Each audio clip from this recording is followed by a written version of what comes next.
बंदी छोड़ सतगुरु रामपाल जी परमेश्वर जी की जय हो। परमपिता परमात्मा सारी सृष्टि के रचनहार कुल मालिक असंख्य ब्रह्मांडों के स्वामी जगत गुरु तीनों लोकों में प्रवेश करके सबका धारण पोषण करने वाले राजाधिराज आत्माधार नाथों के नाथ देवों के देव महादेव सर्वेश्वर महेश्वर मृत्युंजय अजरो अमर आदि अनादि सनातनी प्रभु जगत पिता जगदीश्वर श्री श्री 1008 की उपाधि के वास्तविक अधिकारी अकाल मूरत सौद स्वरूपी राम वासुदेव सर्वगतम ब्रह्म परम पूज्य प्रथम पूज्य परम संत परम पुरुष परम धनी परम दयालु सत्य कबीर हक्का कबीर अल्लाहु अकबर बाखबर अल्लाह ताला जगत के तारणहार जगत के मुक्तिदाता जगत के जगन्नाथ हारे के सहारे हिंदुओं के राम मुसलमानों के अल्लाह सिखों के वाहिगुरु ईसाइयों के मसीह दया के सागर दयानिधि करुणा के सागर करुणानिधि स्वयंभू परिभू संकट मोचन कष्ट हरण मंगल करण दुख भंजन अविगत कबीर निर्विकार निर्विषम परमात्मा अलय अलेख सतगुरु आदि अनादि सतगुरु असली मर्यादा पुरुषोत्तम असली राम असली कृष्ण असली घनश्याम असली मुरारी राजाओं के राजा महाराजाओं के महाराजा शहंशाहों के शहंशाह सम्राटों के सम्राट भगवानों के भगवान अल्लाहों के अल्लाह प्रभुओं के प्रभु मसीहाओं के मसीह सच्चे वाहिगुरु बाबाओं के बाबा पीरों के पीर सेठों के सेठ जगत सेठ सावड़सा सेठ सर्वगुण संपन्न अनंत कोटि कलाओं के स्वामी अनंत कोटि ब्रह्मांडों के नायक योगियों में महायोगी ध्यानियों में महाध्यानी सिद्धों में परम सिद्ध ज्ञानियों में तत्व ज्ञानी ब्रह्म ज्ञानी महाज्ञानी परम ज्ञानी सर्वश्रेष्ठ ज्ञानी विज्ञानी युवा कबीर समर्थ कबीर असमवात अमित ओजा सच्चे रहनुमा करीम अल्लाह सुभान अल्लाह दुनिया के अंतिम पैगंबर 8 सितंबर 1951 से गांव धनाना जिला सोनीपत हरियाणा भारतवर्ष की पावन भूमि पे प्रकट रियल कल्कि भगवान श्री नारायण साकार हरि श्री बाबा साहिब नूर अनंत परमात्मा सच्चे दरवेश सच्चे बाखबर संत श्रोमणी सतगुरु रामपाल जी परमेश्वर जी के चरण कमल में आप और हम सभी भाई बहनों का अनंत कोटि दंडवत प्रणाम। सत्साई भाई और बहनों, बहुत बड़ी दया बहुत बड़ी मेहर पूज्य गुरुदेव भगवान की परमेश्वर रामपाल जी की जिनके शुभ आशीर्वाद से विशेष आशीर्वाद से आप और हम विश्व के सभी प्राणी सभी भाई बंधु विशेषकर जो मानव शरीर में हैं परम पूज्य परमेश्वर कबीर साहिब सतगुरु रामपाल जी के द्वारा लिखित आध्यात्मिक पुस्तक जो सर्व धर्मशास्त्रों से प्रमाणित है ज्ञान गंगा के ऊपर जो वीडियो बनाने की श्रृंखला जारी है, हम सभी उन वीडियो से जुड़ चुके हैं, हम सभी वो वीडियो देख रहे हैं। परमपिता परमेश्वर सतगुरु रामपाल जी ने पूरे विश्व के मानव समाज पर एक ये बहुत बड़ा उपकार किया है। स्वयं सतलोक से चलकर इस भारतवर्ष की पवित्र धरा पर प्रकट हुए और सर्व धर्मशास्त्रों से प्रमाणित ज्ञान आज समाज को दे रहे हैं, जिस आध्यात्मिक ज्ञान के चलते हमारी आत्मा का कल्याण संभव है, हमारा जन्म मरण का रोग समाप्त हो सकता है, हम लक 84 योनियों की भ्रमणा से पीड़ाओं से कष्टों से दुखों से बच सकते हैं। भाई और बहनों, ये सत्य आध्यात्मिक ज्ञान है। आज से पहले तत्व ज्ञान के अभाव में हमारे ज्ञानहीन धर्म गुरुओं ने हमें अध्यात्म के विषय में कुछ भी नहीं बताया था, जिसके चलते ना तो हमें जन्मने और मरने का कोई विशेष दुख था, ना हमें लक 84 योनियों में जाने का कोई भय था, क्योंकि हमें ज्ञान समझाया ही नहीं गया। और ज्ञान के बिना भय उत्पन्न नहीं हो सकता और भय के बिना भक्ति नहीं हो सकती है। अब गुरुदेव भगवान ने आकर आप और हमारे ऊपर दया करी। कहते हैं सतगुरु आए दया करी ऐसे दीन दयाल बंदी छोड़ वृद्धतास का जठरग्नि प्रतिपाल। तो सतलोक से चलकर स्वयं कबीर परमात्मा सतगुरु रूप में सतगुरु रामपाल जी के नाम से धरती पर प्रकट हैं। आप हमारे ऊपर उन्होंने महाउपकार किया है और यदि हम उनके ज्ञान को समझकर उनकी शरण ग्रहण कर लेते हैं और यदि आजीवन मर्यादा में रहकर भक्ति करते हैं तो इसी जन्म में हमारी आत्मा का पूर्णतया कल्याण हो जाएगा।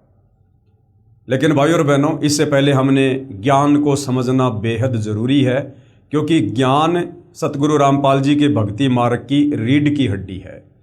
ज्ञान वो नींव है, वो फाउंडेशन है जिसको अच्छे से समझे बिना हम ऊपर किसी भी प्रकार का कोई भी निर्माण नहीं कर सकते हैं। तो भाई और बहनों, यदि आप पहली बार ज्ञान गंगा पुस्तक के ऊपर ये वीडियो देख रहे हैं तो आप जी से प्रार्थना करूंगा, आप जी इस पुस्तक पर बन चुके प्रत्येक वीडियो को सीरियल वाइज देखिए। इस पुस्तक की भूमिका को अवश्य पढ़िए। भूमिका को समझे बिना, पढ़े बिना हम आगे की वीडियो नहीं समझ सकते हैं। तो भाई और बहनों, आज पवित्र पुस्तक ज्ञान गंगा के ऊपर हमारा 8वें नंबर का वीडियो है और पिछले 2 वीडियो में हम सृष्टि रचना के विषय में जानकारी प्राप्त कर रहे हैं। अभी तक हमने सृष्टि रचना के विषय में पढ़ा कि सर्वप्रथम एक अनामी लोक था जिसको अनामे लोक भी कहते हैं।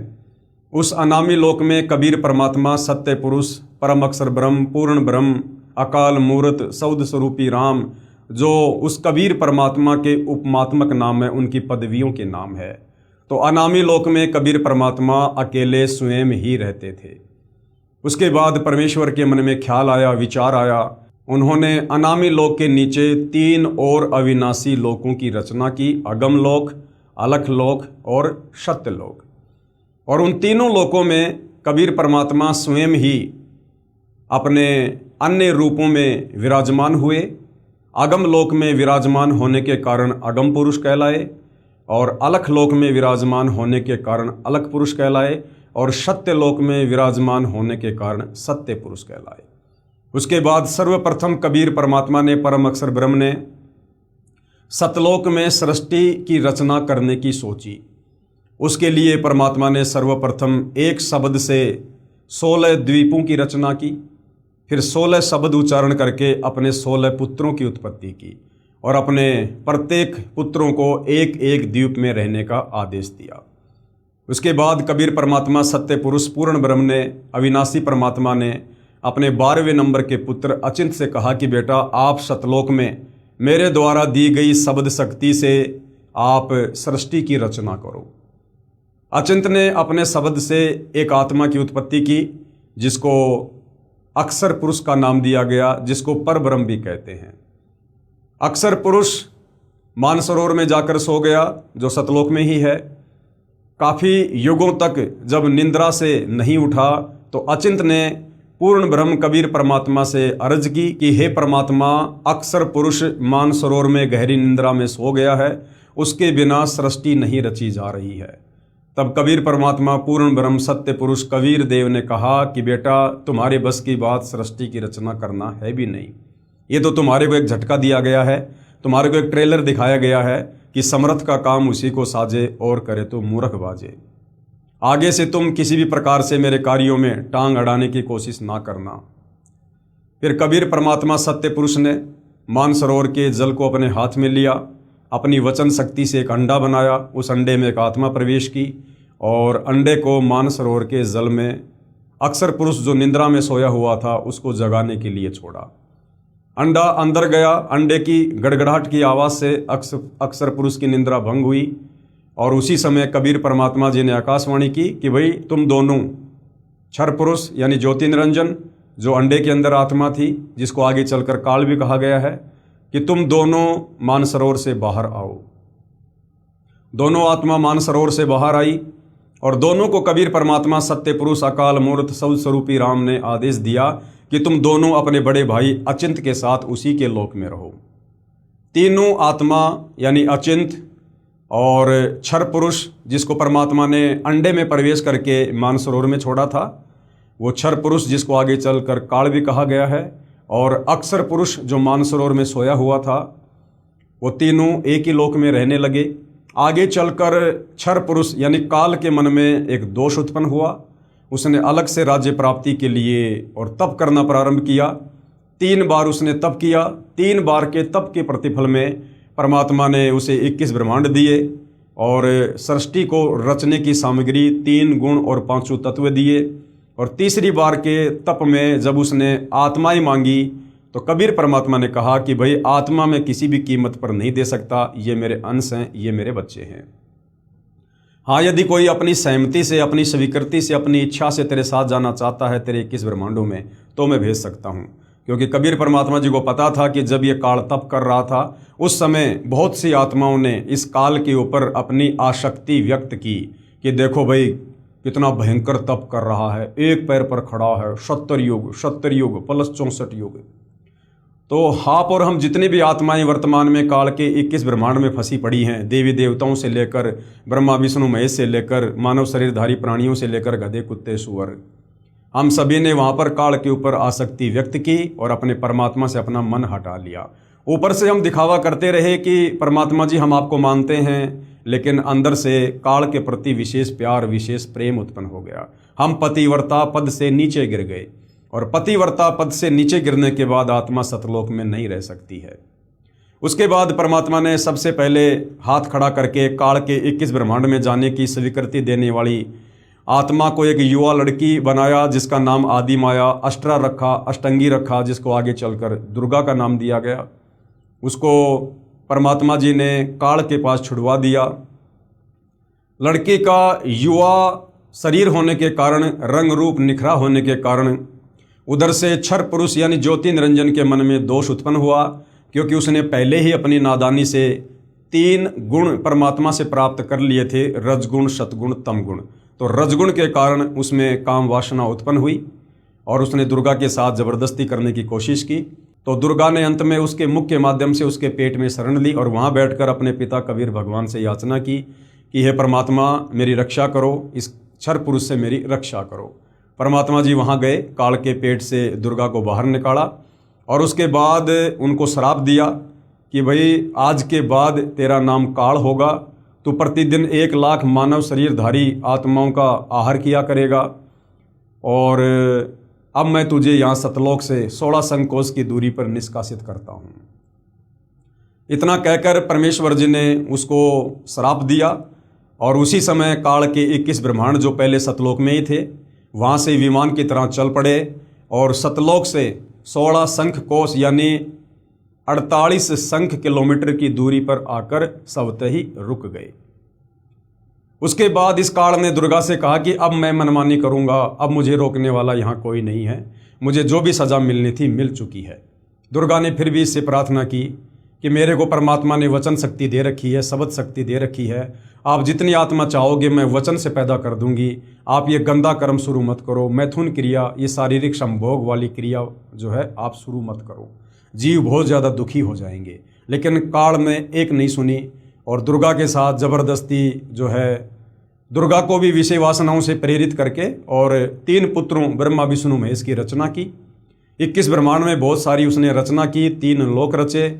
आगे चलकर तीनों देवताओं को दुर्गा के माध्यम से सचेत करवा दिया।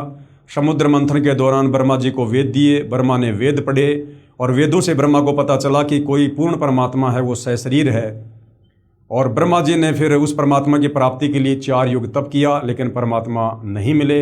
उसके बाद विष्णु ने भी प्रयास किया, शंकर जी ने भी अपनी माता के कहने पर मना कर दिया कि माता जी मैं अपने पिता के दर्शन करने का प्रयास नहीं करूंगा, जब मेरे 2 भाइयों को नहीं मिले तो मुझे कैसे मिलेंगे। और उसके बाद में ब्रह्मा विष्णु महेश की शादी दुर्गा ने समुद्र मंथन के दौरान अपने ही 3 रूप बनाकर सावित्री रूप में, लक्ष्मी रूप में, पार्वती रूप में उसकी शादी की। और उसके बाद फिर इस काललोक की सृष्टि की शुरुआत हुई। तो भाई और बहनों, आपने जो ये मौखिक सृष्टि रचना परम पूज्य परमेश्वर सतगुरु रामपाल जी के मुख कमल से, उनके प्रवचनों में और उन्हीं के कर कमल से लिखित जो पवित्र पुस्तक जिसके ऊपर हम वीडियो बना रहे हैं, पवित्र पुस्तक ज्ञान गंगा, इस ज्ञान गंगा में आप और मैंने अभी तक जो सृष्टि रचना देखी है, सुनी है, पढ़ी है, साथ में हमने कुछ प्रमाण भी हमारे धर्मशास्त्रों से देखे हैं।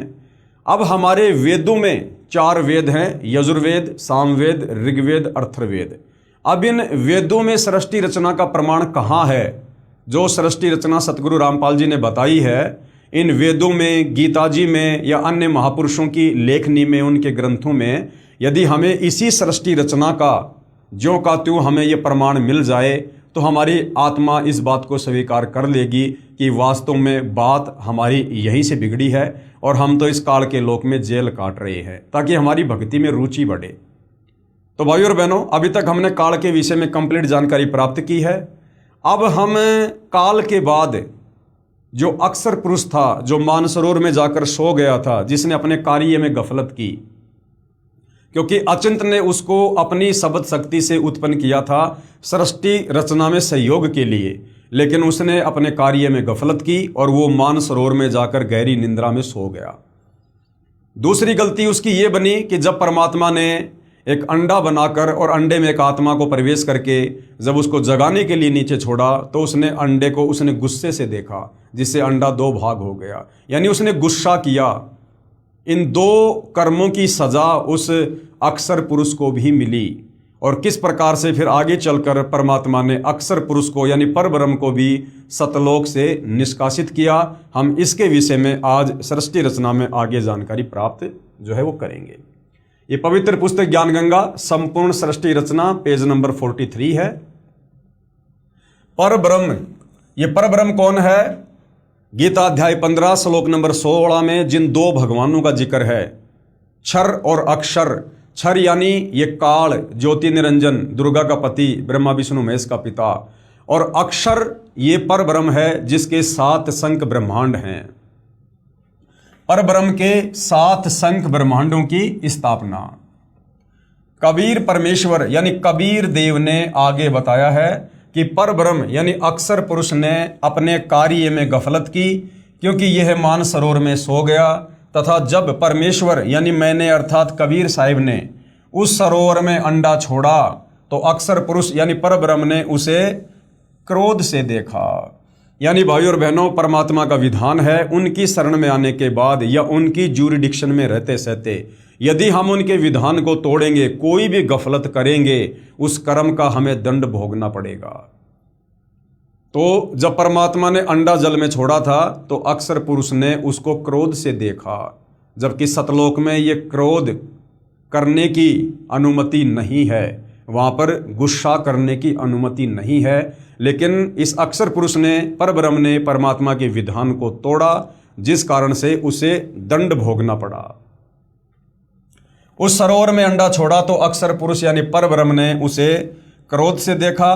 इन दोनों अपराधों के कारण, एक तो उसने अपने कार्य में गफलत की, मानसरोवर में सो गया। दूसरा, जब परमात्मा ने अंडा छोड़ा तो परब्रह्म यानी अक्षर पुरुष ने अंडे को जो है क्रोध से देखा। इन दोनों अपराधों के कारण 7 संख्य ब्रह्मांडों सहित सतलोक से बाहर कर दिया। काल को 21 ब्रह्मांड सहित और इस परब्रह्म को अक्षर पुरुष को 7 शंख नील शंख इतने ब्रह्मांड देकर इसको सतलोक से बाहर कर दिया। अन्य और क्या कारण था जिसके चलते फिर अक्षर पुरुष को सतलोक से बाहर करना पड़ा? अन्य कारण, अक्षर पुरुष यानी परब्रह्म अपने साथी ब्रह्म यानी क्षर पुरुष यानी काल की विदाई में व्याकुल होकर परमपिता कबीर देव कबीर परमेश्वर की याद भूलकर उसी को याद करने लगा तथा सोचा कि क्षर पुरुष यानी ब्रह्म काल तो बहुत आनंद मना रहा होगा, वह स्वतंत्र राज्य करेगा, मैं पीछे रह गया। तथा अन्य कुछ आत्माएं जो परब्रह्म के साथ 7 संख्य ब्रह्मांडों में जन्म मृत्यु का कर्मदंड भोग रही हैं, उन हंस आत्माओं की विदाई की याद में खो गई, जो ब्रह्म यानी काल के साथ 21 ब्रह्मांडों में फंसी है, तथा पूर्ण परमात्मा सुखदाई कबीर देव की याद भुला दी। अब देखो भाइयों और बहनों, सब ने लगभग सेम गलती की है, और वो एक जैसी गलती क्या है जिस गलती से आप और हमने भी वर्तमान में यदि वापस सतलोक जाना है, पूर्ण मोक्ष प्राप्त करना है, तो आप और हमने भी बहुत ध्यान देना होगा। क्योंकि जिस गलती के कारण हम सतलोक से यहाँ आ गए, अब काल हमसे वो गलती करवाएगा। लगभग सबकी गलती सेम रही। अपने परमपिता परमेश्वर की याद भुलाकर यानी पतिव्रता पद से नीचे गिरकर और एक जीव के ऊपर आसक्ति करना। सर्वप्रथम जब ये काल सतलोक में तप कर रहा था तो हम सभी आत्माएं जो आज 21 ब्रह्मांड में फंसी पड़ी हैं, चींटी से लेकर हाथी और देवताओं से लेकर ब्रह्मा विष्णु महेश, हम सब ने क्या गलती की? हम भक्ति तो अपने परमात्मा की करते रहे, ऊपर से तो अपने कबीर भगवान को परमात्मा परमात्मा कहते रहे, लेकिन अंदर ही अंदर जब ये काल एक पैर पर खड़ा होकर तप कर रहा था, हम इसको अंदर से चाहने लगे। हमारा विशेष प्रेम जो केवल हमारे परमात्मा गुरुदेव कबीर भगवान से होना चाहिए था, वो हमने इस काल के ऊपर करना शुरू कर दिया। यानी आसक्ति गुरु को तजे भजे जो आना, तापसवां को फोकट ज्ञाना। तो हम आत्माओं की सबसे बड़ी गलती अपने परमात्मा से मन हटाकर एक जीव के ऊपर मन लगाना। काल भी तो एक जीव ही है, क्षर पुरुष भी तो एक आत्मा ही है। वो हमसे पहले परमात्मा ने अपने वचन से पैदा किया, हमें परमात्मा ने अपने वचन से बाद में पैदा किया। तो ये क्षर पुरुष काल भी तो हमारा बड़ा भाई है। तो हमने अपने बाप से आसक्ति हटाकर और एक जीव इस काल के ऊपर हमने आसक्ति लगाई, जिस कारण से हम पतिव्रता पद से नीचे गिर गए। इसलिए परमात्मा ने हमें काल सहित सतलोक से निष्कासित करना पड़ा। और वही गलती फिर आगे चलकर भाई और बहनों इस काल ने की, अन्यथा परमात्मा इसको सतलोक से बाहर नहीं भेजता। लेकिन इस काल ने भी अपने परमपिता परमात्मा कबीर साहिब से वो प्रेम ना करके, अपनी आसक्ति हटा के, और दुर्गा जिसको परमात्मा ने युवा लड़की बना दिया था, रूप रंग निखरा हुआ था, इस काल की आसक्ति उस दुर्गा के ऊपर हो गई, दुर्गा के ऊपर। तो वो भी पतिव्रता पद से नीचे गिर गया, जिस कारण से परमात्मा ने उसको भी सतलोक से निष्कासित करना पड़ा। और जब परमात्मा ने 21 ब्रह्मांड सहित काल, दुर्गा और दुर्गा के अंतःकरण में हम सभी आत्माओं को सूक्ष्म रूप में डालकर सतलोक से निष्कासित कर दिया, उसके काफी लंबे समय बाद ये जो अक्षर पुरुष है, पर ब्रह्म, इसके मन में भी ये व्याकुलता उत्पन्न हो गई। ये भी धीरे धीरे धीरे धीरे पतिव्रता पद से नीचे गिरने लगा और मन ही मन में सोचने लगा कि भैया वो काल और दुर्गा और ये जितनी भी आत्माएं जो गई हैं सतलोक से काल के साथ 21 ब्रह्मांड में, ये तो ना जाने वहां पर क्या सुख भोग रहे होंगे, जबकि हम यहाँ पर सुअर बन के टट्टी खा रहे हैं, हम यहाँ पर लैट्रिन खा रहे हैं कुत्ता बन के, हम यहाँ गोबर खा रहे हैं जो है कौवा बन के, हमारी नरक स्वर्ग में दुर्गति हो रही है, तपस्या पर भूने जा रहे हैं। लेकिन परब्रह्म ने, अक्षर पुरुष ने, जो उस समय सतलोक में था, उसने क्या सोचा कि भैया वो काल, दुर्गा और सारी आत्माएं 21 ब्रह्मांड में मौज मस्ती कर रही हैं भाई, भयंकर लूट रही हैं। जो सुख सतलोक में नहीं है वो सुख भाई वहां पर काल उनको दे रहा होगा। तो उस काल की, क्षर पुरुष की विदाई में और ये अक्षर पुरुष भी चिंतित रहने लगा। चिंतित रहने का मतलब है ज्यादातर ध्यान ये उस काल का करने लगा कि वो तो मजा ले रहा होगा, मौज कर रहा होगा। तो काल का सुमरण ज्यादा हो गया और अपने परमपिता कबीर साहिब की याद कम हो गई, अर्थात वो भी पतिव्रता पद से नीचे गिर गया। और सतलोक में हम जो भक्ति करते हैं परमात्मा के द्वारा दी गई, उस भक्ति को करते करते उसके मन में अलग से राज्य प्राप्त करने की इच्छा जागृत हो गई। तो परमात्मा जी ने उसको 7 शंख ब्रह्मांड दे दिए, 7 शंख ब्रह्मांड। अर्थात अक्षर पुरुष यानी पर ब्रह्म ने भी अपने परमपिता परमेश्वर से जो विशेष प्रेम करना था, वहां से अपनी सुरती हटाकर और काल की याद में सुरती लगा दी। अर्थात वो भी एक जीव के ऊपर आसक्त हो गया। और जिस समय ये अक्षर पुरुष उस काल की याद में व्याकुल रहने लगा, मौन रहने लगा, चिंतित रहने लगा, तो हम और बाकी बहुत सारी आत्माएं जो उस समय सतलोक में थी, आप और हम नहीं, आप और हमारे आने के बाद जो बाकी आत्मा सतलोक में बची हुई थी, वो बहुत सारी आत्माएं उस अक्षर पुरुष की व्याकुलता के ऊपर फिदा हो गई। और उन आत्माओं के मन में भी ये दोष आ गया कि भाई उस काल के साथ में जितने भी आत्माओं ने स्वीकृति दी थी 21 ब्रह्मांड में जाने की, और भाई वो तो चले गए और हम भाई उस समय पिताजी के डर से हाथ खड़ा नहीं कर पाए, और भाई वो आत्मा तो ना जाने क्या सुख भोग रही होंगी। तो उन आत्माओं के मन में भी दोष आ गया, अर्थात वो आत्माएं भी बाकी 21 ब्रह्मांड वाली आत्माओं के ऊपर आसक्त हो गई, जिस कारण से परमात्मा ने फिर अक्षर पुरुष के साथ में और बहुत सारी आत्माओं को सतलोक से निष्कासित कर दिया।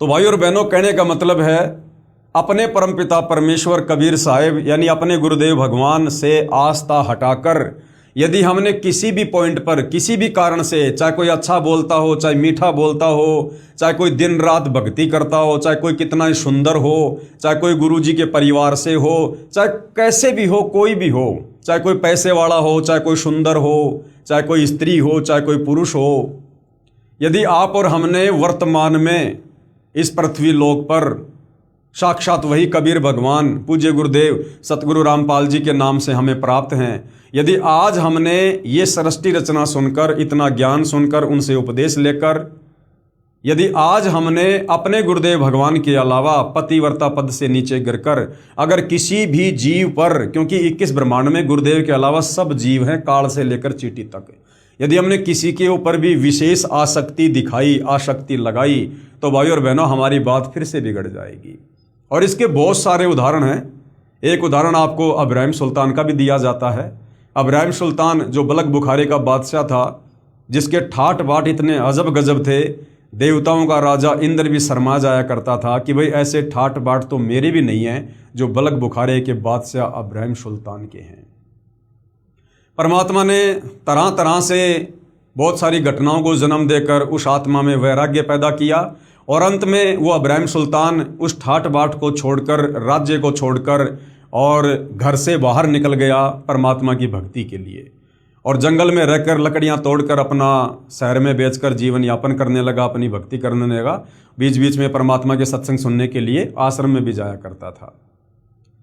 और काफ़ी लंबे समय बाद जब परमात्मा ने उसको कहा कि बेटा तू अब मक्का मदीना जा, वहाँ पर तेरे जैसे बहुत सारे मुसलमान भाई भ्रमित हैं, उनको असली अल्लाह की जानकारी दे, सतभक्ति की जानकारी दे। तो वो मक्का मदीना चला गया और वहाँ जाने के बाद भाई और बहनों, जब बलख बुखारे के कुछ लोग वहाँ पर हज करने गए, मक्का गए, तो उन्होंने उसे पहचान लिया कि ये तो अब्राहिम सुल्तान है। वापस आकर उस व्यक्ति ने अब्राहिम सुल्तान के परिवार के सदस्यों को जानकारी दी कि भाई जो अब्राहिम जी जो राज्य छोड़कर चले गए थे वो ऐसे ऐसे मक्का में हैं। तो अब्राहिम सुल्तान की 16,000 रानियाँ थी, उनमें से एक रानी और एक बेटा। उस रानी ने कहा कि मैं अपने पति के दर्शन करने जाऊंगी, साथ में अपने 12-13 वर्ष के एक बेटे को लेके गई। जब अब्राहिम सुल्तान ने राज्य छोड़ा था उस समय वो बच्चा जो है उसके वो गर्भ में था, और अब्राहिम सुल्तान के दर्शन करने के लिए वो रानी, उसका बेटा और गांव का कोई व्यक्ति वो मक्का चले जाते हैं। वहाँ जाकर अब्राहिम सुल्तान के सामने वो रानी खड़ी हो जाती है, वो बेटा खड़ा हो जाता है। अब्राहिम सुल्तान के 16,000 रानियाँ थी, वो तो नहीं पहचान पाया, लेकिन उस बच्चे को देखकर और अब्राहिम उसके ऊपर आसक्त हो गया, एक टक उसकी तरफ देखने लगा। एक विशेष प्रेम, एक विशेष मोह उसका जागृत हो गया।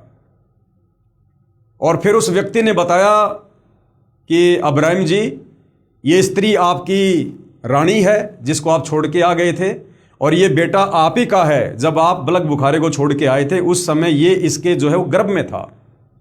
अब इस बात को सुनकर कि ये तो मेरा ही बेटा है, अब्राहिम सुल्तान का प्यार उमड़ पड़ा, उसकी मोह ममता जागृत हो गई, शतोगुण का प्रभाव जागृत हो गया और विशेष प्रेम हो गया। और अब्राहिम ने उस बच्चे को उठाकर अपनी गोद में बैठा लिया, उसको प्यार करने लगा।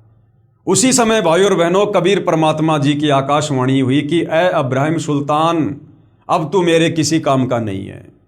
तेरा विशेष प्रेम, तेरी विशेष मोह, तेरी आस्था अब तेरे परिवार में हो गई है।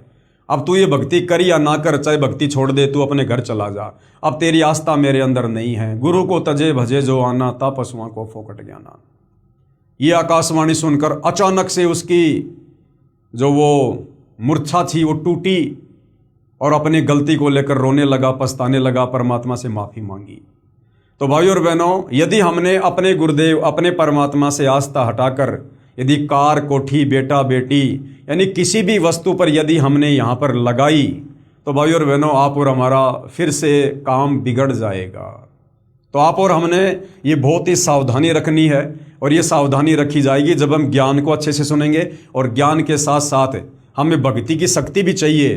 जब हम सुमरण करेंगे, परमात्मा जी का सत्संग सुनेंगे, गुरुदेव की महिमा करेंगे और किसी न किसी तरह से अपने गुरुदेव भगवान की भक्ति के निकट बने रहेंगे, तब जाकर ये बात हमारी बनेगी।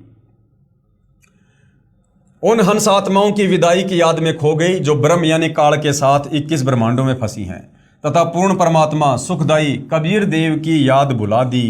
परमेश्वर कबीर देव के बार बार समझाने पर भी आस्था कम नहीं हुई।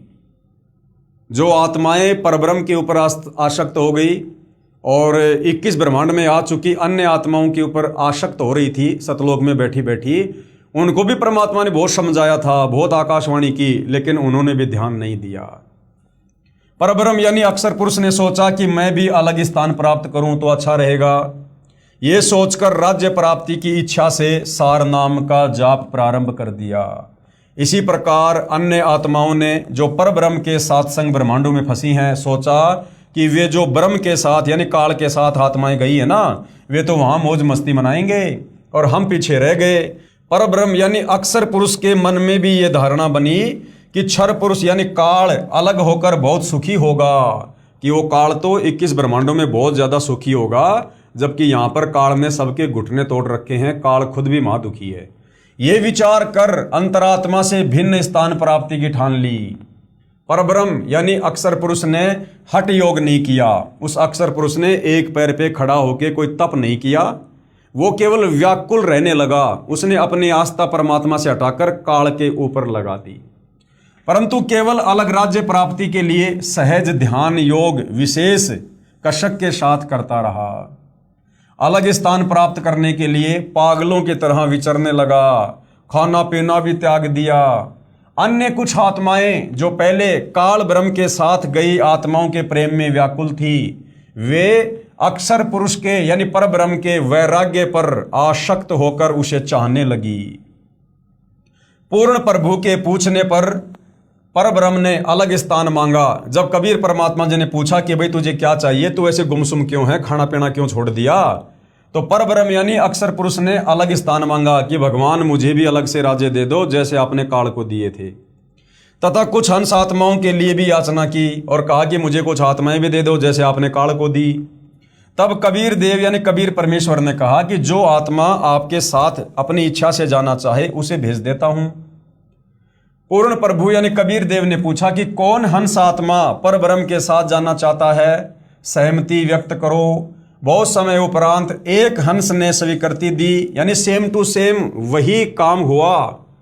फिर देखा देखी उन सभी आत्माओं ने भी सहमति व्यक्त कर दी।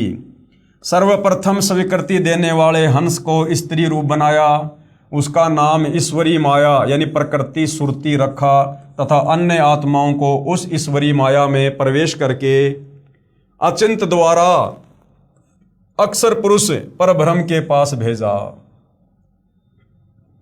पतिव्रता पद से गिरने की सजा पाई।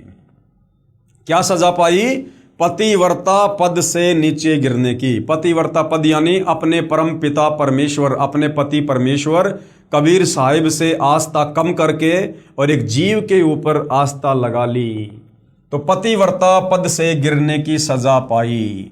इसी प्रकार भाई और बहनों, वर्तमान में गुरुदेव भगवान ने हमें जो भक्ति दे दी है और समझा दिया है कि बच्चों वो कबीर भगवान तुम्हारा गुरु ही है और कोई नहीं है। अब यदि हमने अपने गुरुजी के अलावा किसी और में भगवान को देखा, किसी और को इष्ट बनाया, किसी और की फोटो में हमने आस्था रखी, अपने गुरु के अलावा किसी और को कबीर परमात्मा के रूप में स्वीकार कर लिया, किसी और का हमने प्रकट दिवस मना लिया, बोध दिवस मना लिया, तो भाई और बहनों आप और हमारी भी बात बिगड़ जाएगी। पतिव्रता पद से गिरने की सजा पाई। कई युगों तक दोनों सात संग ब्रह्मांडों में रहे, परंतु परब्रह्म ने दुर्व्यवहार नहीं किया। इस परब्रह्म ने, अक्षर पुरुष ने वो गलती नहीं की उस ईश्वरी माया के साथ जो गलती उस काल ने दुर्गा के साथ की थी, जबरदस्ती करने की, बलात्कार करने की। वो गलती काल ने नहीं की, बल्कि इस परब्रह्म ने, अक्षर पुरुष ने उस ईश्वरी माया के साथ, जिसने सबसे पहले इस परब्रह्म के साथ जाने की स्वीकृति दी, जिसकी परमात्मा ने दुर्गा की तरह सुंदर युवा लड़की बनाकर उसके पास भिजवाया था, इन दोनों ने अपनी स्वेच्छा से, अपनी मर्जी से इन्होंने शारीरिक संबंध बनाए। इन्होंने जबरदस्ती नहीं की एक दूसरे के साथ, जिसके चलते सतलोक से तो इनको बाहर निकालना ही पड़ा। लेकिन परमात्मा ने इस परब्रह्म के लोक में फिर जीवों को सजा देने के लिए तपतशिला का कष्ट नहीं दिया, क्योंकि इन्होंने अपनी मर्जी से, अपनी स्वेच्छा से शारीरिक संबंध बनाने की एक दूसरे को सहमति दी, जिस कारण से परब्रह्म के सत्संग ब्रह्मांडों में तपतशिला का कष्ट नहीं है। कई युगों तक दोनों सत्संग ब्रह्मांडों में रहे। कौन? अक्षर पुरुष और वो ईश्वरी माया। परंतु परब्रह्म ने यानी अक्षर पुरुष ने दुर्व्यवहार नहीं किया, बलात्कार नहीं किया, जबरदस्ती नहीं की। ईश्वरी माया की स्वेच्छा से अंगीकार किया, यानी शारीरिक संबंध बनाए, तथा अपनी शब्द शक्ति द्वारा नाखूनों से स्त्री इंद्री योनि बनाई। ईश्वरी देवी की सहमति से संतान उत्पन्न की। इसलिए परब्रह्म के लोक यानी सात संग ब्रह्मांडों में प्राणियों को तपतशिला का कष्ट नहीं है, तथा वहां पशु पक्षी भी ब्रह्मलोक के देवों से अच्छे चरित्र युक्त हैं। अब देख लो भाइयों और बहनों, गलत व्यक्ति की संगति, कुसंगति का भी कितना बड़ा दंड मिलता है। अब काल ने जबरदस्ती की दुर्गा के साथ में, हम आत्माओं ने तो नहीं की थी ना, हम आत्माओं ने तो नहीं कहा ना तू इसके साथ बलात्कार कर, शारीरिक संबंध बना, लेकिन जबरदस्ती किसने की? इस काल ने की दुर्गा के साथ, और सजा हम सभी जीवों को मिली। तपतशिला पर भून भून कर जो हम खाए जा रहे हैं ना, ये उसी कर्म की सजा है, ये उसी कर्म की सजा। अरे हमने तो केवल काल के ऊपर आसक्ति की थी 21 ब्रह्मांड में आने के लिए, और वो ही आसक्ति जो आत्माएं उस परब्रह्म के लोक में हैं, उन्होंने भी परब्रह्म के साथ सातसंग ब्रह्मांडों में जाने की इच्छा व्यक्त की, लेकिन परब्रह्म ने ईश्वरी के साथ जबरदस्ती नहीं की, बलात्कार करने का प्रयास नहीं किया, जिस कारण से सात संग ब्रह्मांड में रहने वाली आत्माओं को तपतशिला का कष्ट नहीं है। बाकी सारे कष्ट हैं, जन्मना, मरना, बेटा मरना, बेटी मरनी, स्वर्ग और नरक, पशु पक्षी, गधा कुत्ता सूअर, बाकी सब कष्ट जो के त्यों हैं जो यहाँ है। केवल सात संग ब्रह्मांडों में तपतशिला पर भून भून कर जीव को नहीं खाया जाता। तो देख लो भाइयों और बहनों, गलती करी काल ने दुर्गा के साथ बलात्कार करने की, और सजा आज आप और हम सभी आत्माएं भोग रही हैं, क्योंकि हमने उसके ऊपर आसक्ति व्यक्त की। तो कुसंगति का कितना बड़ा दुष्परिणाम जीव को भोगना पड़ता है। इसलिए परब्रह्म यानी अक्षर पुरुष के सात संग ब्रह्मांडों में प्राणियों को तपतशिला का कष्ट नहीं है, तथा वहां पशु पक्षी भी ब्रह्मलोक यानी काल के देवों से अच्छे चरित्र वाले हैं। यानी अक्षर पुरुष के लोक में जो पशु पक्षी है ना, वो इस काल लोक के देवी देवताओं से भी अच्छे जो है वो चरित्र वाले हैं। आयु भी बहुत लंबी है, परंतु जन्म मृत्यु कर्म आधार पर वो कर्म दंड, यानी कभी आंख फूटना, कभी पैर कटना, कभी कुछ होना, तथा परिश्रम करके ही पेट पूर्ति होती है, काम धंधा करके ही वहां पर उदर पूर्ति होती है। स्वर्ग तथा नरक भी ऐसे ही बने हैं। परब्रह्म यानी अक्षर पुरुष को सात संग ब्रह्मांड उसके इच्छा रूपी भक्ति ध्यान अर्थात सहज समाधि विधि से की उसकी कमाई के प्रतिफल में प्रदान किए, तथा सत्य लोक से भिन्न स्थान पर गोलाकार परिधि में बंद करके सात संग ब्रह्मांडों सहित अक्षर पुरुष यानी अक्षर ब्रह्म व ईश्वरी माया को निष्कासित कर दिया। लेकिन परमात्मा ने उसे सतलोक में रखा नहीं, सतलोक के ही एक कोने में अलग से, और उसके सात संग ब्रह्मांडों को कैद कर दिया परमात्मा ने अपनी वचन शक्ति से, और उसको रख दिया। पूर्ण ब्रह्म कौन? कबीर परमात्मा, कबीर परमेश्वर, जिनको सत्य पुरुष भी कहते हैं। पूर्ण ब्रह्म सत्य पुरुष असंख्य ब्रह्मांडों जो सतलोक आदि में हैं, तथा ब्रह्म यानी काल के 21 ब्रह्मांडों तथा पर ब्रह्म के सात संग ब्रह्मांडों का भी प्रभु यानी मालिक है, अर्थात परमेश्वर कबीर देव कुल का मालिक है। अब ऊपर के चार लोक, अनामी लोक, अगम लोक, अलख लोक, शतलोक, फिर इस पर ब्रह्म के सात संग ब्रह्मांड और काल के 21 ब्रह्मांड, इन सब ब्रह्मांडों का स्वामी कौन है? कबीर परमात्मा, सत्य पुरुष। श्री ब्रह्मा जी, श्री विष्णु जी तथा श्री शिव जी आदि के चार चार भुजाएं तथा 16 कलाएं हैं। यानी अब आपको ये जितने भी नकली भगवान बन के बैठे हैं, ब्रह्मा विष्णु महेश दुर्गा काल और ये अक्षर पुरुष, इन सब की समर्थता बताई जा रही है, ये कितने समर्थ भगवान हैं। तो श्री ब्रह्मा, श्री विष्णु तथा श्री शिव जी जो इस काल और दुर्गा के तीनों ये पुत्र हैं, इनकी चार चार भुजाएं हैं। यानी ये केवल 4 भुजाओं से ज़्यादा भुजाएं नहीं बना सकते, कम से कम 2 रख सकते हैं, ज़्यादा से ज़्यादा 4, तथा 16 कलाओं के भगवान हैं। तथा ये प्रकृति देवी यानी ये दुर्गा, इसकी 8 भुजा हैं। ये 8 भुजा ही बना सकती है, 6 भी कर सकती है, 4 भी, 2 भी, लेकिन ज़्यादा से ज़्यादा ये केवल 8 भुजा ही कर सकती है, 4 हाथ इस तरफ, 4 हाथ इस तरफ। तथा इसकी जो कलाएं हैं वो हैं 64 कला। और ब्रह्म यानी ये क्षर पुरुष, ये काल, इसकी 1000 भुजा हैं। ये 1000 भुजा बना सकता है, इससे ज़्यादा नहीं, कम से कम 2 रख सकता है। तथा 1000 कलाएं हैं, तथा 21 ब्रह्मांडों का प्रभु है, इसके पास केवल 21 ब्रह्मांड ही हैं। दूसरा जो ये परब्रह्म है, अक्षर पुरुष है, इसकी कितनी समर्थता है? इसकी 10,000 भुजाएं हैं। अक्षर पुरुष यानी परब्रह्म 10,000 भुजा बना सकता है तथा 10,000 इसके पास में जो है ये कला है, तथा 7 संग ब्रह्मांडों का ये प्रभु है और इसके पास में 7 संग ब्रह्मांड है।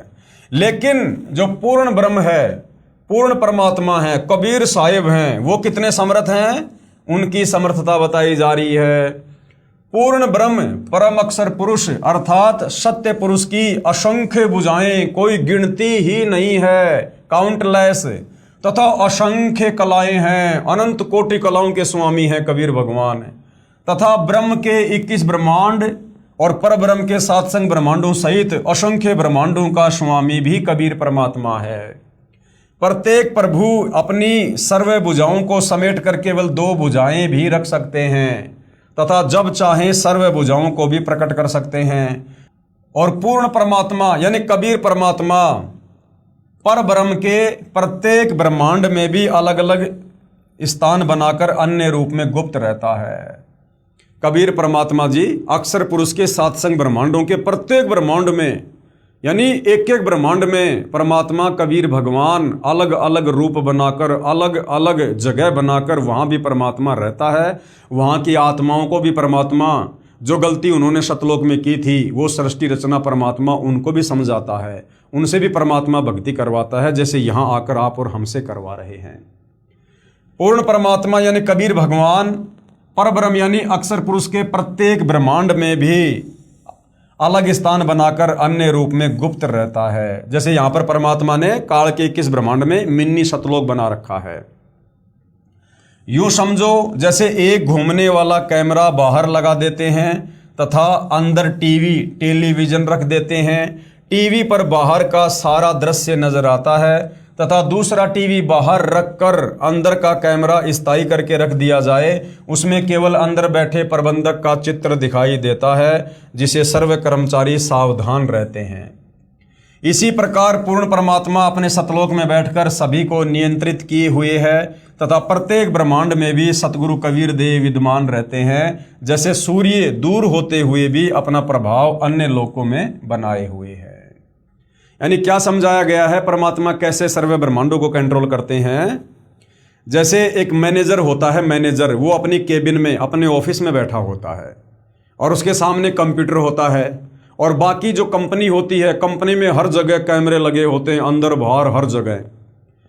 और वो मैनेजर अपने लैपटॉप में, अपने कंप्यूटर में, उस कैबिन में बैठा बैठा सबको देख रहा होता है, कौन क्या काम कर रहा है, कौन क्या काम नहीं कर रहा है, सब पर उसकी नजर होती है। इस प्रकार से कबीर परमात्मा सतलोक में बैठकर अपनी सबद शक्ति से वो अंतर्यामी परमात्मा सबको नियंत्रित करता है, सबको देख रहा है।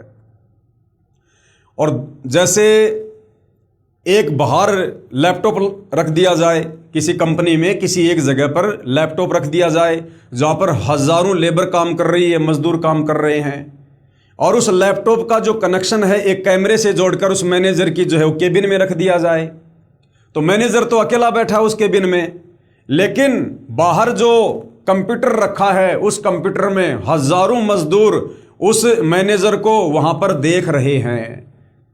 जैसे सूर्य है, सूर्य एक जगह पर है और सूर्य का प्रकाश सर्वत्र फैला हुआ है, हम सभी सूर्य को देख रहे हैं। सूर्य अपनी जगह पर है, हम सभी सूर्य को देख रहे हैं, सूर्य के उस प्रकाश का लाभ भी ले रहे हैं। ऐसे ही वो कबीर परमात्मा अपने सतलोक में है, उनका प्रकाश यानी उनकी शक्ति सर्वत्र सर्व ब्रह्मांडों में है और सभी को परमात्मा नियंत्रित करता है। इस प्रकार से परमेश्वर सर्व ब्रह्मांडों को चला रहे हैं। और जब ये परमात्मा चाहे किसी भी ब्रह्मांड में, किसी भी लोक में, चाहे काल के किस ब्रह्मांड में, चाहे अक्षर पुरुष के 7 संग ब्रह्मांडों में, ये परमात्मा कहीं भी जा सकता है, कैसे भी जा सकता है, कोई रोक टोक इस परमात्मा को नहीं है। अब भाई और बहनों, जो सृष्टि रचना अभी तक हमने पढ़ी है पवित्र पुस्तक ज्ञान गंगा में, अब हमारे वेदों में सृष्टि रचना के सबूत कहाँ हैं? हमें कैसे विश्वास हो कि वेदों में सृष्टि रचना का प्रमाण है, जो सृष्टि रचना यहां पर सतगुरु रामपाल जी के द्वारा लिखी गई है? तो पवित्र अर्थर्वेद में सृष्टि रचना का प्रमाण है। अर्थर्वेद कांड नंबर 4 अनुवाक नंबर 1 मंत्र नंबर 1, ये जो श्लोक है ये आप लोगों के सामने है, आप जी इसको पढ़ सकते हैं। यहाँ पर गुरुदेव ने प्रत्येक शब्द का हिंदी में अनुवाद करके भी लिखा हुआ है। आप जी ज्ञान गंगा पुस्तक को मंगवा कर या पीडीएफ डाउनलोड करके देख सकते हैं। इस श्लोक का वास्तव में क्या भावार्थ है, हम उस भावार्थ को पढ़ेंगे।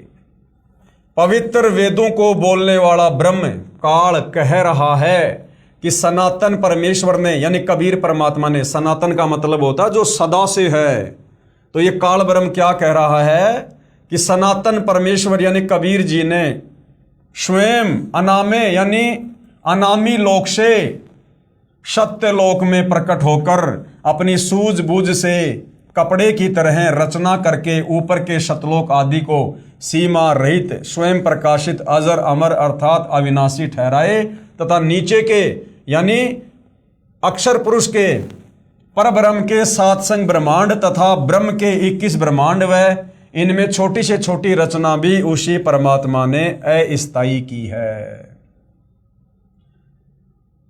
यहां पर गुरुदेव कह रहे हैं कि मन में कोई शंका ना हो जाए। पाठक जन चित्तर में ऊपर के लोकों की सीमाएं देखेंगे तो मन में शंका उत्पन्न होगी कि वेदों में लिखा है सीमाएं नहीं हैं, यानी परमात्मा ने जो लोक बनाए उनकी कोई सीमा नहीं है, इसलिए चित्र ठीक नहीं होगा। सीमा रहित लोक एक ही हो सकता है, अन्य होगा तो सीमा अवश्य होगी। इसलिए यहां स्पष्ट करता हूं कि परमात्मा की लीला अद्भुत है, अजब गजब है, हमारी सोच हमारी बुद्धि से हमारी कल्पनाओं से बाहर है। वह अपनी लोक के अतिरिक्त अन्य लोकों का विस्तार अधिक व कम करता रहता है, इसलिए इनका व्यास यानी जो परिधि होती है वो सीमित नहीं है।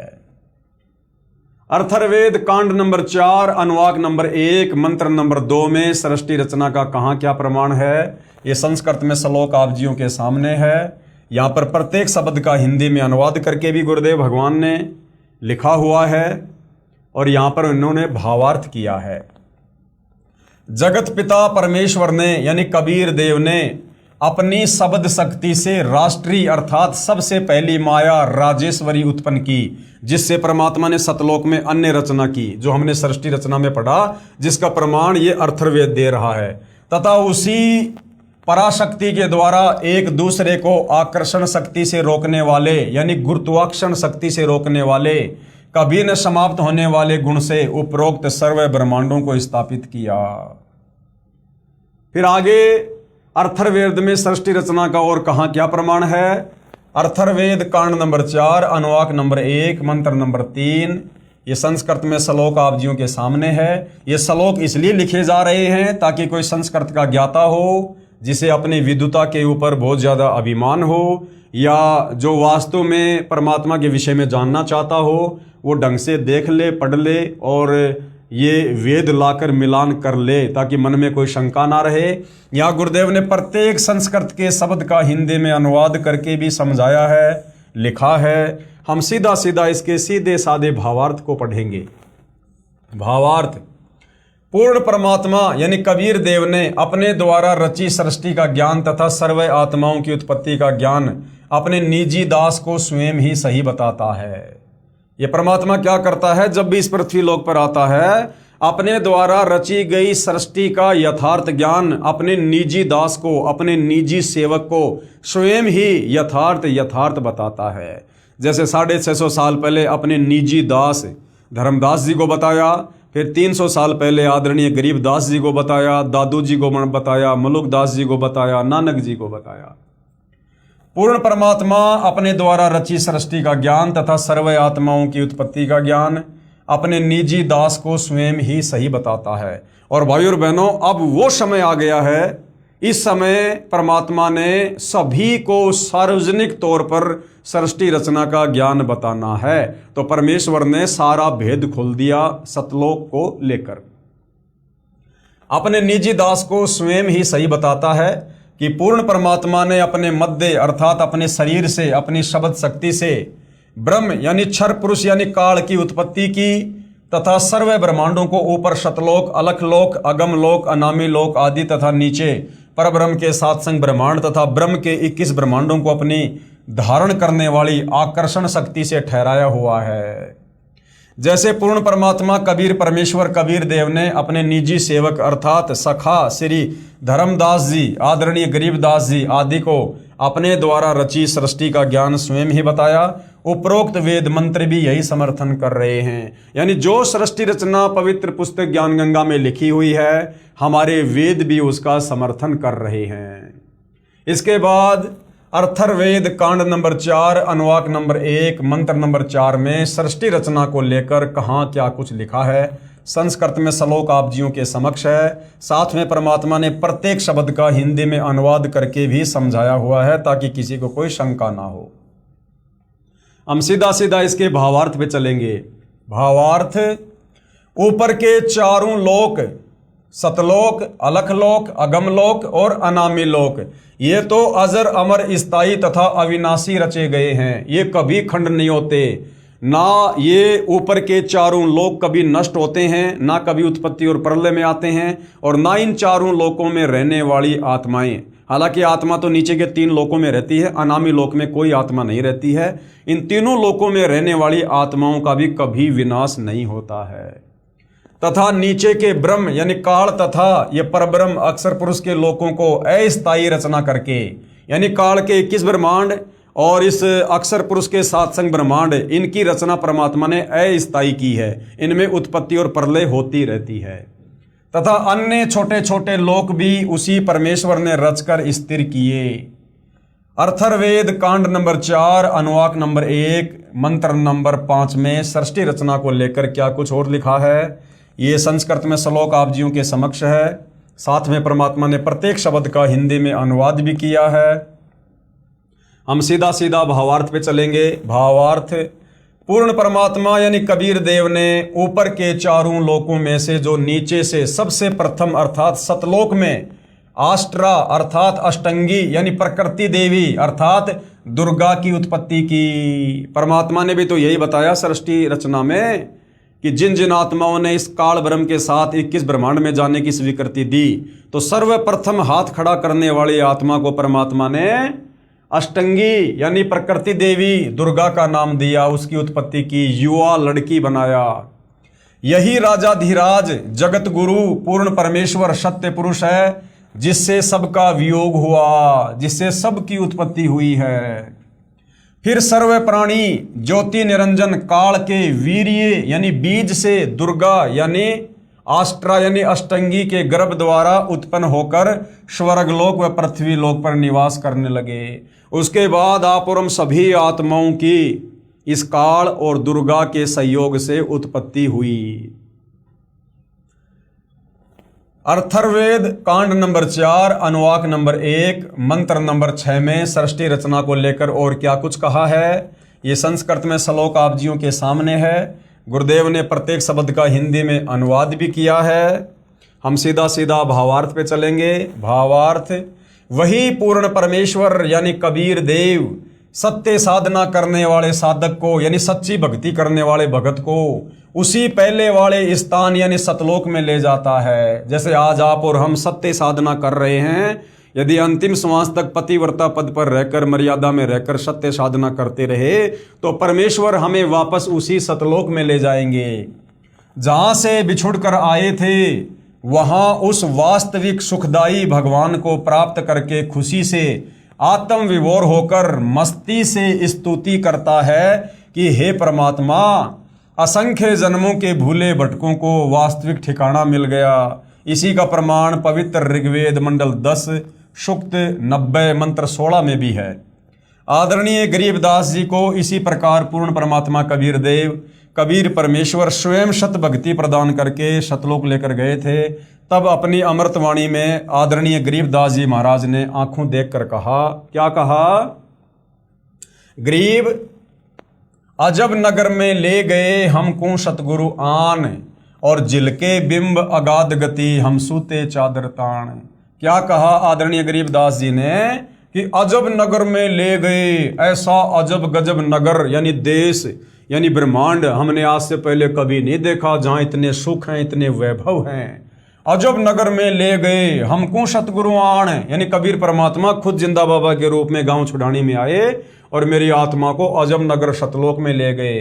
और जिलके बिंब अगाध गदी, वहां के नज़ारे देखकर, सतलोक के सुख देखकर हम सूते चादर तान, यानी हम निश्चिंत होकर बैठे हैं, अपनी भक्ति कर रहे हैं कि भैया हम अपनी आंखों से सतलोक देख कर आ गए और सतलोक जाने की भक्ति हमें परमात्मा ने गुरु रूप में आकर दे दी। अब यदि हम मर्यादा में रहकर भक्ति करते रहे तो हमारा मोक्ष तो निश्चित है। चादर तान कर सोने का मतलब है निश्चिंत होकर सोना। अथर्ववेद कांड नंबर 4 अनुवाक नंबर 1 मंत्र नंबर 7। ये संस्कृत में श्लोक आप जियों के सामने है। गुरुदेव ने प्रत्येक शब्द का हिंदी में अनुवाद करके भी समझाया है। हम सीधे सीधे भावार्थ पे चलेंगे। भावार्थ, इस मंत्र में यह भी स्पष्ट कर दिया है कि उस परमेश्वर का नाम कबीर देव अर्थात कबीर परमेश्वर है, जिसने सर्व रचना की है। अब भाई और बहनों, हमारे वेद इस बात की गवाही दे रहे हैं कि वो पूर्ण परमात्मा कौन है, क्या उसका नाम है, कहाँ रहता है, कैसा दिखाई देता है, कैसे मिलता है। हमारे नादान धर्मगुरु हमें निराकार निराकार कह के या ज़्यादा से ज़्यादा ब्रह्मा जी परमात्मा है, विष्णु जी परमात्मा है, शंकर जी सबका स्वामी है, बस इतना कहकर छोड़ दिया करते थे कि अजरो अमर है, मृत्युंजय हैं। अब गुरुदेव भगवान ने बताया हमें, आज से पहले तो हमें ऊँट के मुंह में जीरे जितनी भी भक्ति की जानकारी नहीं थी, भले हम चारों वेदों को कंठस्थ याद करके दुनिया को ज्ञान समझाया करते होंगे। अब आकर गुरुदेव ने हमें यथार्थ भक्ति मार्ग बताया है, हमें यथार्थ ज्ञान बताया है। जो परमेश्वर अचल यानी कभी भी डगमग ना होने वाला, स्थायी तथा वास्तव में अविनाशी, गीता अध्याय 15 श्लोक नंबर 16-17 में भी प्रमाण है। जगत गुरु आत्माधार, जो पूर्ण मुक्त होकर सतलोक गए हैं, उनको सतलोक ले जाने वाला, सर्व ब्रह्मांडों का रचनहार, काल ब्रह्म की तरह धोखा न देने वाला।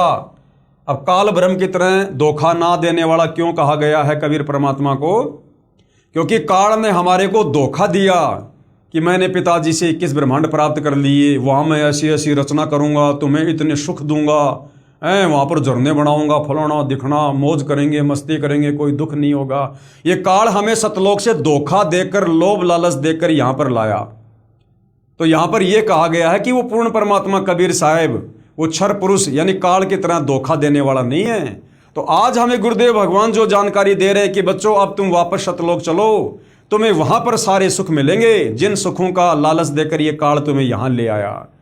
तो अब हमें कोई धोखा नहीं है। पूर्ण परमात्मा कबीर साहब जो बात हमें बता रहे हैं, हमें ज्यों का त्यों ही सतलोक में मिलेगा और सारा का सारा प्रमाण इन शास्त्रों में भी है।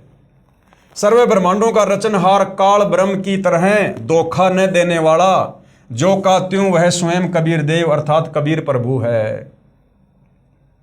यही परमेश्वर सर्व ब्रह्मांडों व प्राणियों को अपनी शब्द शक्ति से उत्पन्न करने के कारण जनिता यानी माता भी कहलाता है। यही कबीर परमात्मा वास्तव में हम सभी की माँ है, जिन्होंने सर्वप्रथम सतलोक में अपने शरीर से अपनी वचन शक्ति से आप और हम सभी आत्माओं को उत्पन्न किया। तथा पितरम यानी पिता तथा बंधु भाई भी वास्तव में यही है, तथा देव यानी परमेश्वर भी यही है। इसलिए इसी कबीर देव कबीर परमेश्वर की स्तुति किया करते हैं।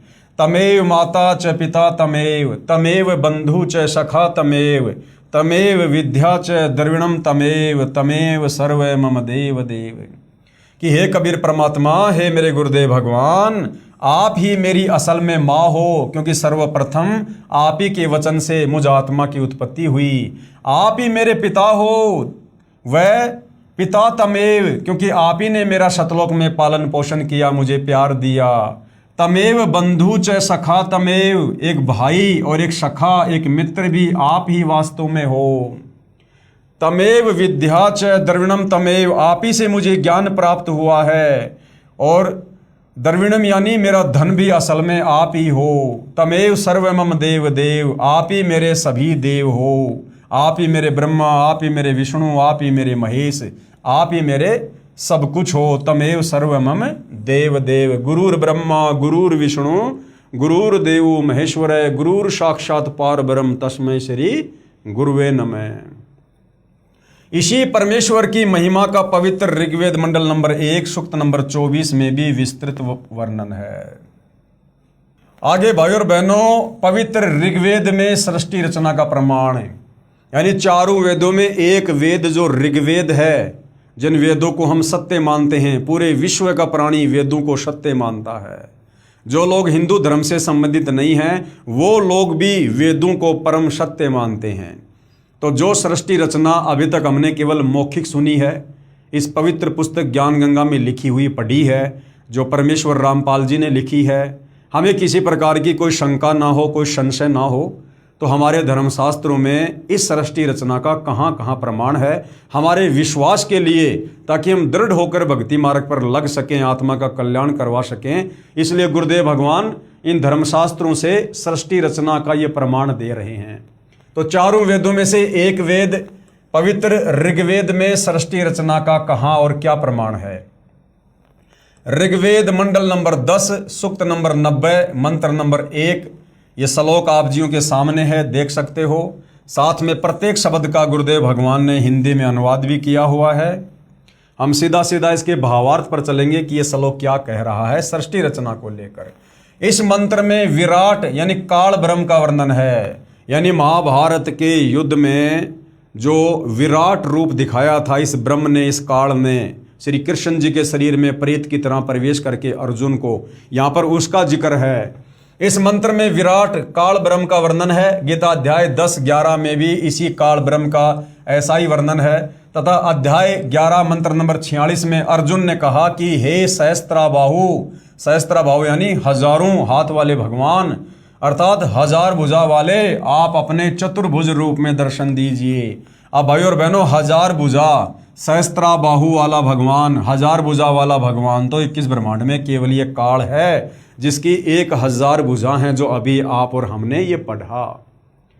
जिसके हजारों हाथ पैर, हजारों आंखें कान आदि हैं, वह विराट रूप काल यानी क्षर पुरुष अपने अधीन सर्व प्राणियों को पूर्ण काबू करके, अर्थात 20 ब्रह्मांडों को गोलाकार परिधि में रोककर और स्वयं इनसे ऊपर अलग 21वें ब्रह्मांड में बैठा है।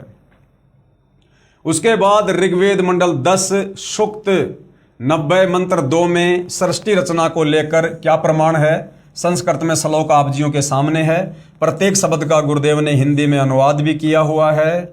हम सीधे सीधे भावार्थ पे चलेंगे।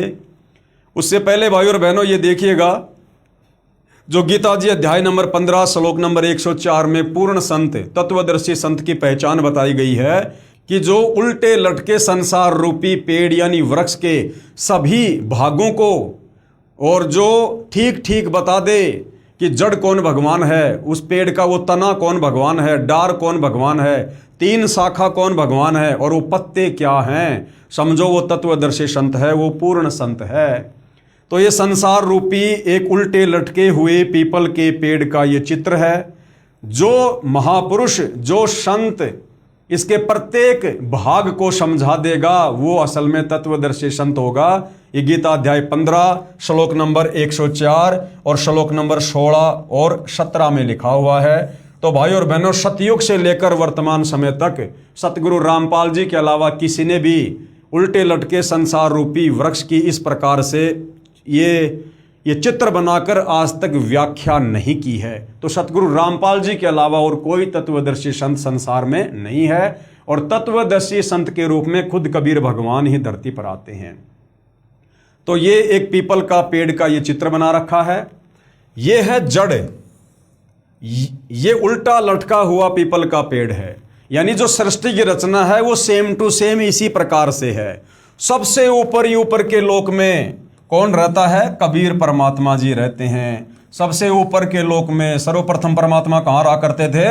अनामी लोक में, जिसमें परमात्मा अकेले थे, जहां बैठकर परमात्मा ने नीचे के 3 लोकों की रचना की थी, अगम लोक की, अलख लोक की और शतलोक की। तो ये जो परमात्मा ने जो संसार बनाया है, जो सृष्टि जो बनाई है, तो सर्वप्रथम ये परमात्मा जी कबीर भगवान, एक तो खाली चित्र है, ये तो खाली एक बनावटी है फोटो, केवल हमें समझाने के लिए, हमारे को बताने के लिए।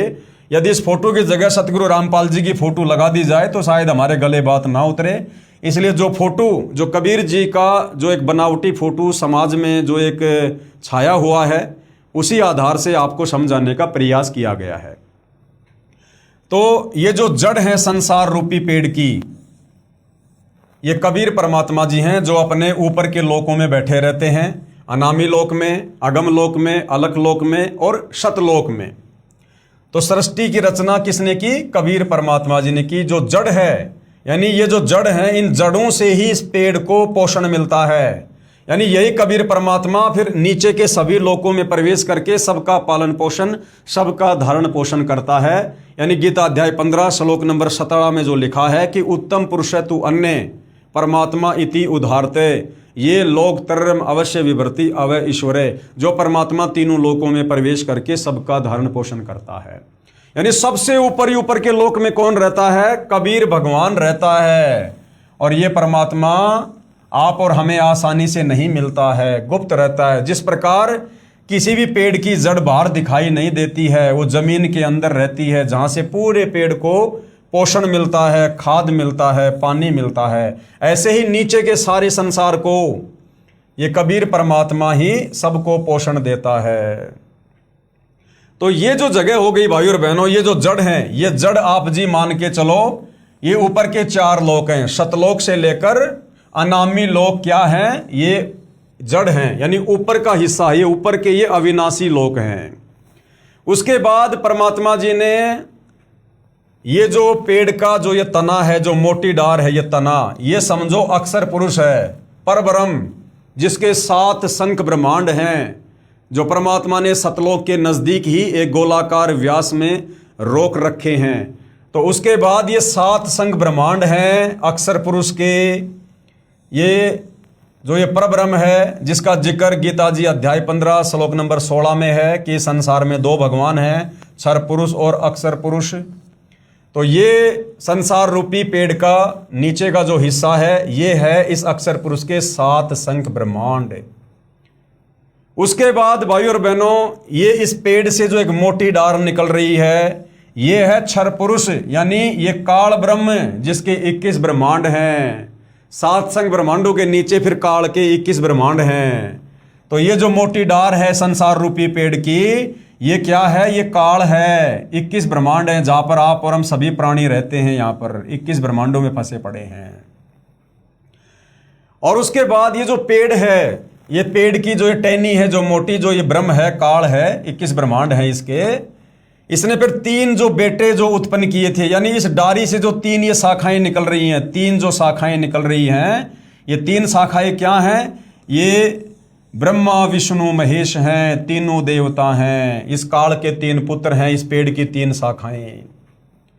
और इन तीनों शाखाओं ब्रह्मा विष्णु महेश के नीचे फिर जो ये पत्ते हैं पेड़ के, ये कौन है? ये आप और हम सभी जीव हैं, आम प्राणी हैं, मानव शरीरधारी स्त्री पुरुष हैं, गधे कुत्ते सूअर हैं। जो ब्रह्मा विष्णु महेश के तीनों इन गुणों से हम सभी क्या हैं? हम सभी जो है वो प्रभावित हैं। ब्रह्मा जी के रजोगुण से हम सभी, ये पत्ते रूपी इंसान, जीव जंतु, हम सभी संतान उत्पत्ति करते हैं।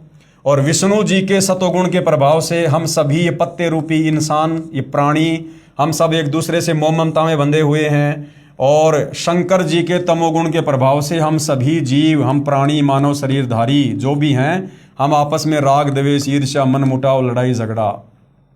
तो ये है संसार रूपी पेड़, जो गीता अध्याय 15 श्लोक नंबर 1 से 4 और श्लोक नंबर 16 से 17 में बताया गया है। और कहा गया है कि जो संत, जो महापुरुष इस संसार रूपी उल्टे लड़के पीपल की वृक्ष को, कि इसकी जड़ कौन भगवान है, इसकी जड़ कौन भगवान है, और ये जो ये तना है ये कौन भगवान है, और ये जो डार है मोटी डार ये कौन भगवान है, और ये जो शाखाएं हैं 3, ये ब्रह्मा विष्णु महेश रूपी शाखा ये कौन है, और ये पात रूप संसार कौन है, ये पत्ते रूपी कौन है, ये आप और हम सभी जीव हैं। जो इस प्रकार से इस पेड़ को समझा देगा, स वेद विद, यानी शास्त्रों से, गीता जी से, वो तत्वदर्शी संत होगा। और तत्वदर्शी संत की भूमिका खुद कबीर भगवान खुद ही निभाता है। तो इस प्रकार से भाइयों और बहनों पूरी सृष्टि की रचना हो रखी है। ये उल्टा रूपी संसार रूपी जो है ये पेड़ है। सबसे ऊपर ये 4 लोक हैं जो कबीर भगवान ने ऊपर के 4 लोकों की जो रचना की थी। ये ऊपर के 4 लोक हैं, ये अनामी लोक, अलख लोक, अगम लोक और शतलोक। और यहां पर कबीर परमात्मा जी स्वयं बैठे होते हैं। ये जो पेड़ का मोटा जो तना है ये अक्षर पुरुष है, परब्रह्म है, जिसके 7 संग ब्रह्मांड हैं। उसके नीचे अक्षर पुरुष के 7 संग ब्रह्मांडों के नीचे काल के 21 ब्रह्मांड हैं। ये जो डार है ये काल है, और इस डार से जो 3 शाखाएं निकल रही हैं ये काल के तीनों बेटे ब्रह्मा विष्णु महेश हैं। और ब्रह्मा विष्णु महेश से फिर आगे का पूरा संसार, तीनों लोक, पृथ्वी, पाताल, स्वर्ग, ये काल संचालित करता है। तो भाइयों और बहनों, परमात्मा जी के अलावा अपने द्वारा रची गई सृष्टि को इस प्रकार से व्याख्या करके कोई नहीं समझा सकता।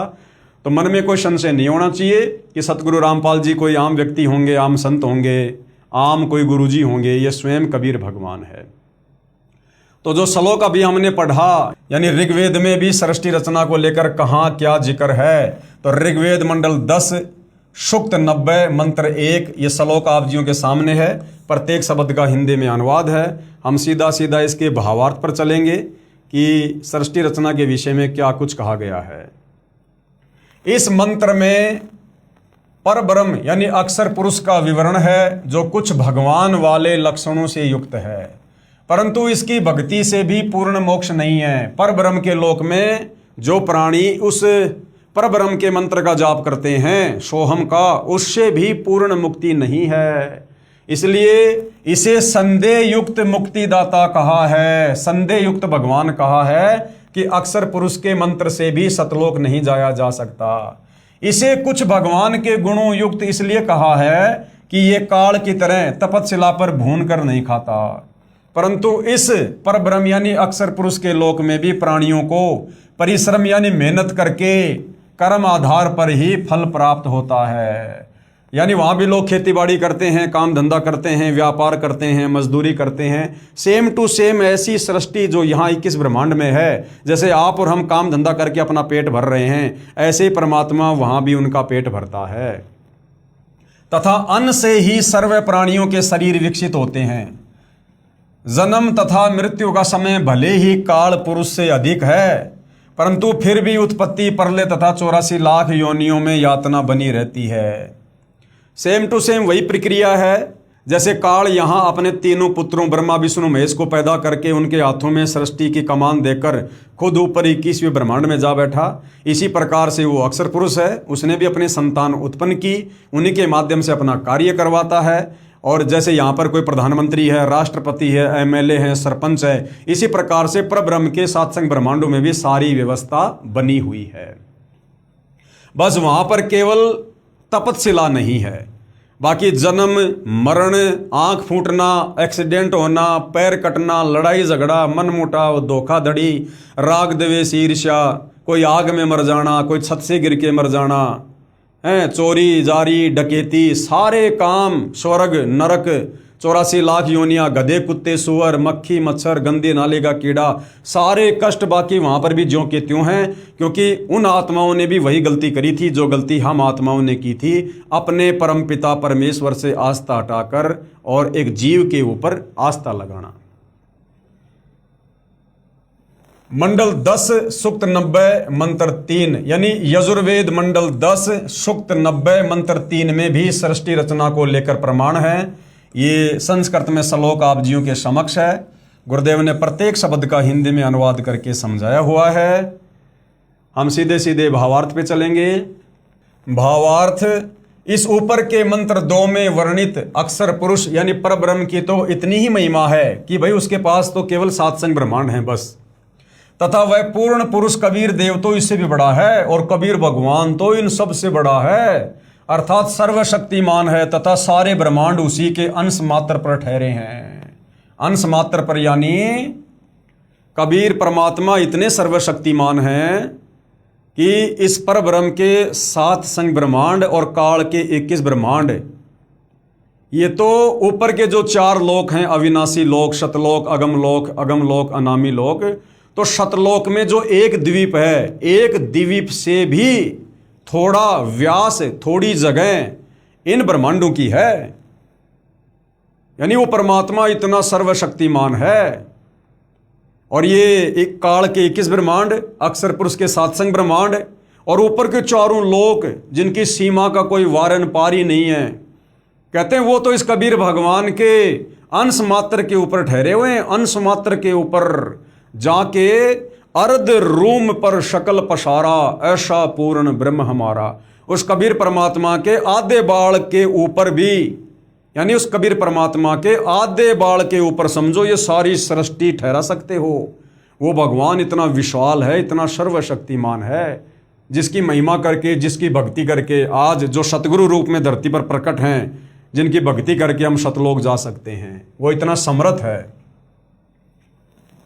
इस मंत्र में 3 लोकों का वर्णन इसलिए है क्योंकि चौथा अनामी यानी अनामे लोक अन्य रचना से पहले का है। ये 3 प्रभु क्षर पुरुष, अक्षर पुरुष तथा इन दोनों से अन्य परम अक्षर पुरुष का विवरण श्रीमद् भगवद गीता अध्याय 15 श्लोक नंबर 16-17 में है। इसी का प्रमाण आदरणीय गरीबदास साहिब जी भी कहते हैं कि गरीब जाके अर्ध रूम पर, यानी जिस परमात्मा के आधे बाल के ऊपर शकल पसारा, यानी सारी सृष्टि ठहरी हुई है, ऐसा पूर्ण ब्रह्म हमारा। ऐसे हो कबीर परमात्मा सतगुरुदेव भगवान, इतने सर्वशक्तिमान हैं। गरीब अनंत कोटि ब्रह्मांड का एक रति नहीं भार। ये अनंत कोटि ब्रह्मांड, 7 संग ब्रह्मांड अक्षर पुरुष के, 21 ब्रह्मांड काल के ऊपर के ब्रह्मांड, कहते हैं सभी ब्रह्मांडों को कबीर परमात्मा ने अपनी वचन शक्ति से ऐसे हवा में रोक के रखा हुआ है। उस परमात्मा के लिए इन अनंत ब्रह्मांडों का रत्ती भर भी, यानी चोटी भर भी, यानी 2 हाथ की 2 उंगलियों से हम कितनी मिट्टी जमीन से हम उठा सकते हैं, उसको कहते हैं चोटी भर। उस परमात्मा के लिए तो इतना भी वजन नहीं है, यानी आधा ग्राम वजन भी नहीं है उस परमात्मा के लिए, जो इतने सारे ब्रह्मांड, सारी सृष्टि को परमात्मा ने हवा में रोक रखा है। वो इतना समर्थ है। गरीब अनंत कोटि ब्रह्मांड का एक रत्ती नहीं भार, यानी वजन। और सतगुरु पुरुष कबीर हैं, यानी वो कबीर भगवान सतगुरु रूप में आता है। सतगुरु पुरुष कबीर है, कुल के सर्जनहार, जिन्होंने सारे कुल, सारे संसार को रचा। इसी का प्रमाण आदरणीय दादू साहिब जी भी कह रहे हैं, भाई जिन मोको निज नाम दिया सोए सतगुरु हमार, कि जिस परमात्मा ने मुझे वास्तविक मोक्ष वाला मंत्र दिया, नाम दिया, वही मेरा सतगुरु है। और वो कौन है भाई? दादू दूसरा कोई नहीं, वो कबीर सृजनहार, वो कबीर परमात्मा ही सतलोक से चलकर मेरे सतगुरु रूप में आकर मुझे नाम दीक्षा दी, मुझे सतलोक दिखाया। इसी का प्रमाण आदरणीय नानक साहिब जी भी देते हैं। सिख धर्म के प्रवर्तक आदरणीय नानक जी भी क्या कहते हैं? एक अरज गुप्तम पेश तो दर कौन करतार, हक्का कबीर करीम तू बेऐब परवरदिगार। श्री गुरु ग्रंथ साहिब पेज नंबर 721, मेला 1, राग तिलंग। कौन करतार का अर्थ होता है सर्व का रचनहार, यानी वो कबीर परमात्मा सबको रचने वाला है, सर्व ब्रह्मांडों को, सभी आत्माओं को, अर्थात शब्द शक्ति से रचना करने वाला शब्द स्वरूपी प्रभु। हक्का कबीर का अर्थ है सत्य कबीर, यानी अविनाशी कबीर, अमर परमात्मा। और करीम का अर्थ है दयालु परमात्मा। परवरदिगार का अर्थ है परमात्मा। यजुर्वेद मंडल 10 सूक्त 90 मंत्र 4 में सृष्टि रचना को लेकर फिर आगे क्या कुछ और कहा गया है, ये श्लोक आप जियों के समक्ष है, देख सकते हैं। परमात्मा ने प्रत्येक शब्द का हिंदी में यहाँ पर अनुवाद करके भी लिखा हुआ है, ताकि किसी को कोई संशय ना हो। हम सीधा सीधा इसके भावार्थ पर चलेंगे। ये भावार्थ है, यही सर्व सृष्टि रचनहार प्रभु यानी कबीर भगवान अपनी रचना के ऊपर के हिस्से में तीनों स्थानों शतलोक, अलखलोक और अगमलोक में 3 रूप में स्वयं प्रकट होता है। देखो भाई और बहनों, यजुर्वेद साफ साफ प्रमाण दे रहा है, जो हमने शुरू में सृष्टि रचना में पढ़ा कि सबसे पहले कबीर परमात्मा अकेले थे अनामी लोक में, फिर नीचे के 3 लोकों की रचना की, अगम लोक, अलख लोक, शतलोक, फिर तीनों लोकों में परमात्मा अपना रूपांतरण करके खुद ही विराजमान हुए। उसी का प्रमाण यहाँ पर यजुर्वेद में है। यही सर्व सृष्टि रचनहार भगवान अपनी रचना के ऊपर के यानी काल के 21 ब्रह्मांड को रचकर और अक्षर पुरुष के 7 संग ब्रह्मांडों की रचना करके फिर ऊपर के जो लोक हैं तीनों, ऊपर के हिस्से में तीनों स्थानों पर यानी सतलोक में, अलखलोक में और अगमलोक में 3 रूप में स्वयं प्रकट होता है। सतलोक में सत्य पुरुष के रूप में, अलखलोक में अलख पुरुष के रूप में और अगमलोक में अगम पुरुष के रूप में। ऊपर के हिस्से में तीनों स्थानों पर सतलोक, अलखलोक, अगम लोक में तीन रूप में स्वयं प्रकट होता है, अर्थात स्वयं ही विराजमान है। यहां अनामी लोक का वर्णन इसलिए नहीं किया गया क्योंकि अनामी लोक में कोई रचना नहीं है।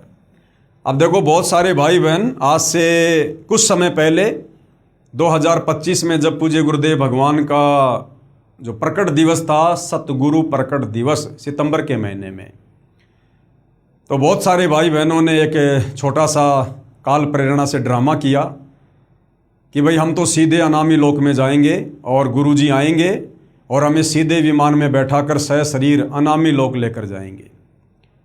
तो आप और हम साथ संगति से जुड़े भाई बहन यही कहा करते थे कि भाई ऐसी गलतफहमी में मत रहो, पहले इस ज्ञान को अच्छे से समझ लो, पहले सृष्टि की रचना को अच्छे से समझ लो।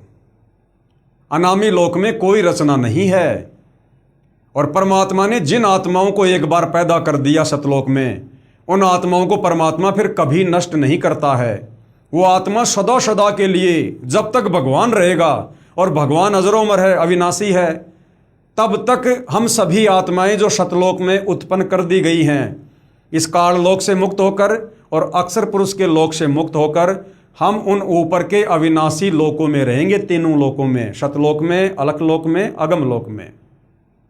हमें परमात्मा कभी भी नष्ट नहीं करेगा, आत्मा को कभी भी नष्ट नहीं करेगा, क्योंकि आत्मा को भी अविनाशी की संज्ञा दी गई है। अगर आत्मा को परमात्मा नष्ट करेगा तो फिर वो परमात्मा झूठा साबित हो जाता है।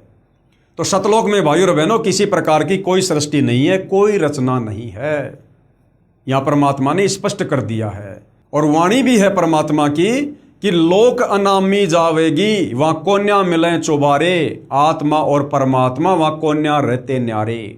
अनामी लोक में आत्मा और परमात्मा अलग अलग नहीं रहते, अर्थात अनामी लोक में आत्माएं नहीं हैं।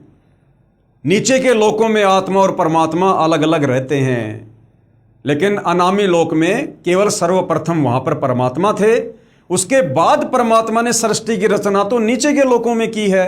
सर्वप्रथम परमात्मा ने सतलोक में सृष्टि की रचना की, आत्माओं की उत्पत्ति की। तो अनामी लोक में तो केवल परमात्मा शुरुआत में अकेले रहा करते थे, उसके बाद परमात्मा ने सृष्टि तो नीचे रची है। तो यहां देखिए, आज उस बात का यह प्रमाण भी आ गया है कि यहां अनामी लोक का वर्णन इसलिए नहीं किया क्योंकि अनामी लोक में कोई रचना नहीं है। जब रचना नहीं है तो फिर आत्मा क्या करेंगे वहां पर? अब जंगल में बैठ के फिर हम क्या करेंगे? तथा अकय अनामे लोक शेष रचना से पूर्व का है, यानी नीचे के तीन लोक रचने से पहले का है वो। फिर कहा है कि उसी परमात्मा के सतलोक से बिछुड़कर नीचे के ब्रह्म यानी काल और परब्रह्म यानी अक्षर पुरुष के लोक उत्पन्न होते हैं, और वह पूर्ण परमात्मा खाने वाले ब्रह्म, अर्थात ये जो तपस्या पर हमें भून भून के खाता है, इसको इसलिए क्या कहा? खाने वाला भगवान ब्रह्म। और वह पूर्ण परमात्मा यानी कबीर देव खाने वाले ब्रह्म अर्थात काल से, क्योंकि ब्रह्म काल विराट श्रापवश 1,00,000 मानव शरीरधारी प्राणियों को खाता है, इसलिए काल को, इस ब्रह्म को खाने वाला भगवान कहा है। तथा न खाने वाले यानी ये परब्रह्म अक्षर पुरुष जो अपने लोक की आत्माओं को तपस्या पे भून भून के नहीं खाता है, तथा न खाने वाले परब्रह्म अर्थात अक्षर पुरुष से परब्रह्म प्राणियों को खाता नहीं, परंतु जन्म मृत्यु और ये कर्म दंड जो का त्यों बना रहता है, उनसे भी ऊपर सर्वत्र व्याप्त है। यानी कबीर परमात्मा तो इन दोनों भगवानों क्षर पुरुष और अक्षर पुरुष से भी ऊपर सर्वत्र व्याप्त है। तथा इस पूर्ण परमात्मा की प्रभुता सर्व के ऊपर है। कबीर परमेश्वर ही कुल का मालिक है, जिसने अपनी शक्ति को सभी के ऊपर फैलाया है, जैसे सूर्य अपने प्रकाश को सभी के ऊपर फैलाकर प्रभावित करता है, ऐसे पूर्ण परमात्मा ने अपनी शक्ति रूपी रेंज यानी क्षमता को सर्व ब्रह्मांडों को नियंत्रित रखने के लिए छोड़ा हुआ है। जैसे मोबाइल फोन का टावर एक देशीय होते हुए यानी एक जगह होते हुए अपनी शक्ति अर्थात मोबाइल फोन की रेंज चारों ओर फैलाए रहता है, इसी प्रकार पूर्ण प्रभु कबीर देव ने अपनी निराकार शक्ति सर्वव्यापक की है, जिससे पूर्ण परमात्मा सर्व ब्रह्मांडों को एक स्थान पर बैठकर नियंत्रित रखता है। इसी का प्रमाण आदरणीय गरीबदास जी महाराज दे रहे हैं, अमृतवाणी राग कल्याण। तीन चरण चिंतामणि साहेब शेष बदन पर छाए, और माता पिता कुल न बंधु ना किन जननी जाए। ऋग्वेद मंडल 10 सूक्त 90 मंत्र 5 में भी सृष्टि रचना को लेकर और बहुत सारी बातें लिखी हैं। संस्कृत में श्लोक आप जियों के सामने है, प्रत्येक शब्द का हिंदी में अनुवाद है। हम सीधा भावार्थ पे चलेंगे। उपरोक्त मंत्र 4 में वर्णित तीनों लोकों अगमलोक, अलखलोक तथा शतलोक की रचना के बाद पूर्ण परमात्मा ने ज्योति निरंजन यानी ब्रह्म यानी काल की उत्पत्ति की, अर्थात उसी सर्वशक्तिमान परमात्मा पूर्ण ब्रह्म यानी कबीर देव कबीर प्रभु से ही विराट अर्थात ब्रह्म यानी काल की उत्पत्ति हुई। यही प्रमाण गीता अध्याय 3 मंत्र 15 में है कि अक्षर पुरुष यानी वो परब्रह्म अर्थात अविनाशी प्रभु से ब्रह्म उत्पन्न हुआ। यही प्रमाण अथर्ववेद कांड 4 अनुवाक 1 सूक्त 3 में है कि पूर्ण ब्रह्म ने यानी कबीर देव ने ब्रह्म यानी काल की उत्पत्ति हुई। उसी पूर्ण ब्रह्म ने यानी कबीर देव ने भूमिम मानी भूमि आदि छोटे बड़े सर्वलोकों की रचना की। वह पूर्ण ब्रह्म इस विराट भगवान अर्थात ब्रह्म से भी बड़ा है यानी काल से भी बड़ा है, अर्थात इसका भी मालिक है। फिर ऋग्वेद मंडल 10 सूक्त 90 मंत्र 15, ये संस्कृत में श्लोक आप जियों के सामने है। प्रत्येक शब्द का हिंदी में गुरुदेव भगवान ने अनुवाद किया हुआ है, आप जी देख सकते हैं। हम सीधा भावार्थ पे चलते हैं। 7 शंख ब्रह्मांड पर ब्रह्म के तथा 21 ब्रह्मांड ब्रह्म के हैं, जिनमें गोलाकार सीमा में बंद पाप कर्मों की आग में जल रहे प्राणियों को वास्तविक पूजा विधि बताकर सही उपासना करवाता है यानी सही भक्ति करवाता है, जिस कारण से बलि दिए जाने वाले पशु की तरह जन्म मृत्यु के काल ब्रह्म के खाने के लिए तपतशिला के कष्ट से पीड़ित भगत आत्माओं को काल के कर्म बंधन के फैलाए जाल को तोड़कर बंधन रहित करता है, अर्थात बंधन छुड़वाने वाला बंदी छोड़ है। कौन? कबीर भगवान। इसी का प्रमाण पवित्र यजुर्वेद अध्याय 5 मंत्र 32 में भी है कि कबीर अंगारियसी यानी कबीर परमेश्वर, अंग यानी पाप का, अरि यानी शत्रु, असी मानी है यानी वो कबीर परमात्मा हमारे पाप कर्मों का शत्रु है, यानी अपनी सत भक्ति से हमारे पाप कर्मों को काटता है, अर्थात पाप विनाशक कबीर है। बम्भारी असी, बम्भारी यानी बंधन का शत्रु, अर्थात बंदी छोड़ कबीर परमेश्वर ही है। फिर ऋग्वेद मंडल 10 सूक्त 90 मंत्र 16 सृष्टि रचना के विषय में क्या कहता है, श्लोक आप जियों के सामने है। प्रत्येक शब्द का हिंदी में अनुवाद किया हुआ है। हम सीधे भावार्थ पे चलते हैं।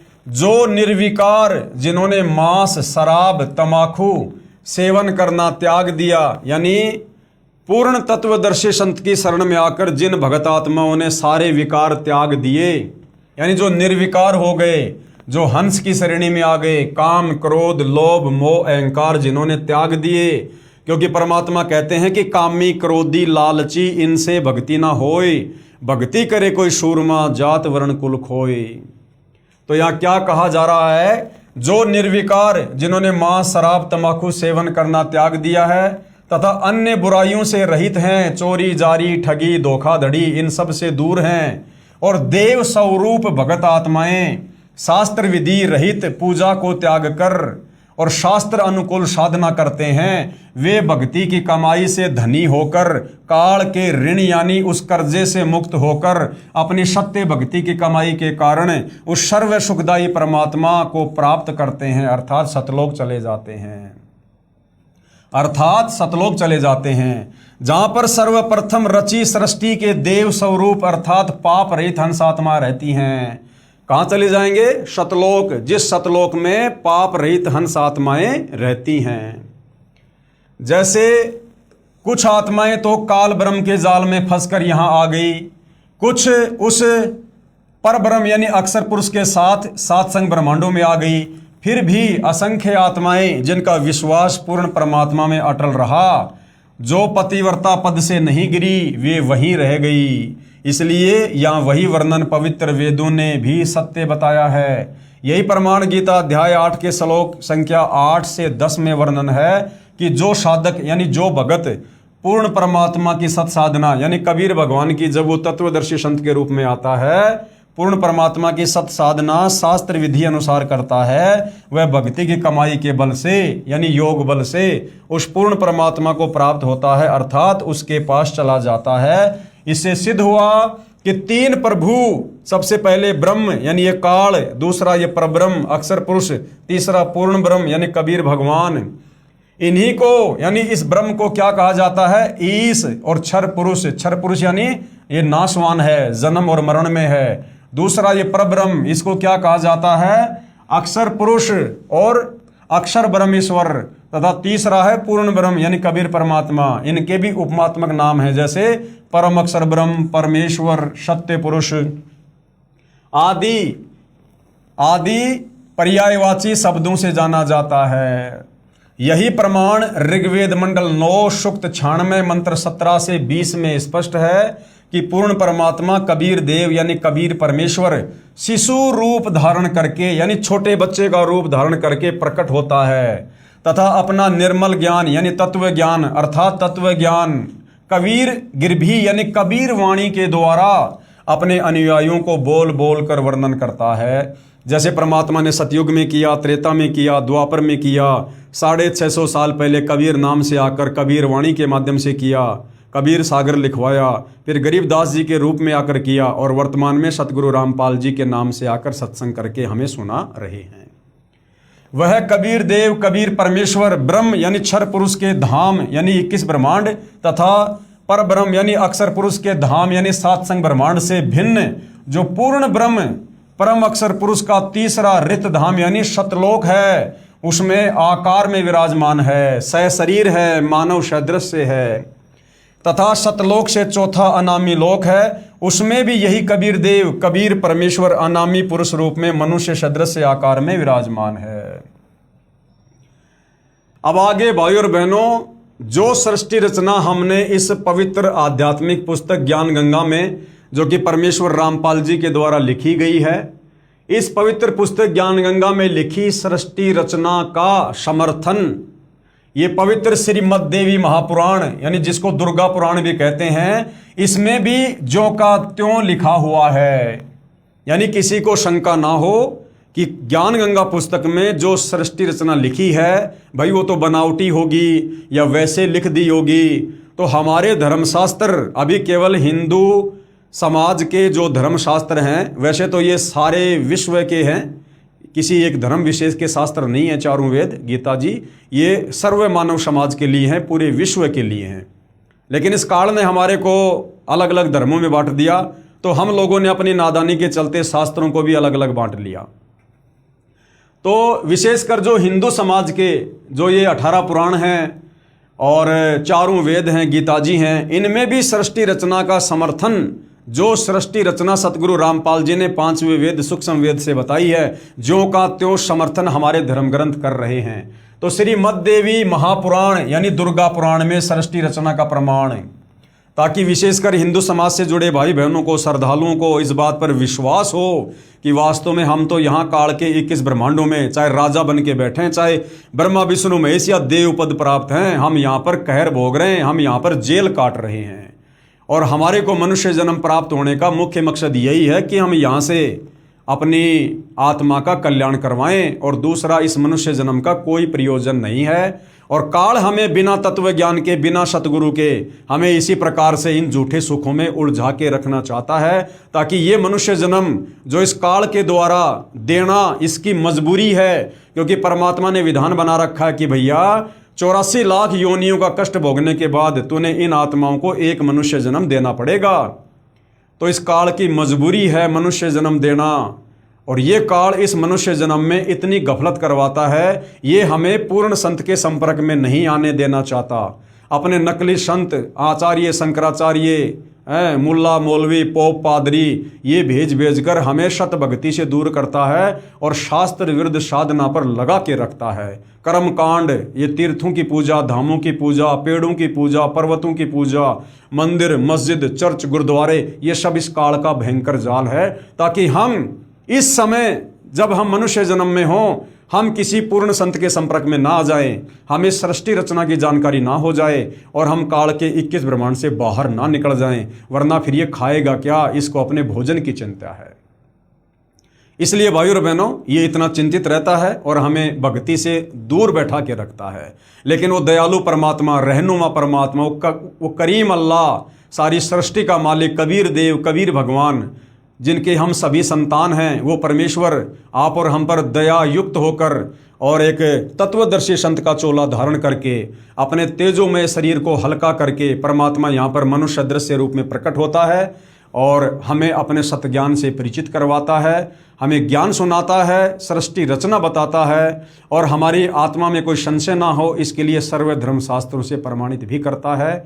और जो अधिकारी आत्मा होती हैं, जिनका इस काल के लोक से झंझट समाप्त होना होगा, उन आत्माओं को परमेश्वर अवश्य अपना ज्ञान समझाते हैं, उनकी बुद्धि अवश्य उनके संस्कारवश ओपन होती है और वो आत्माएं अपनी आत्मा का कल्याण करवा लेती हैं।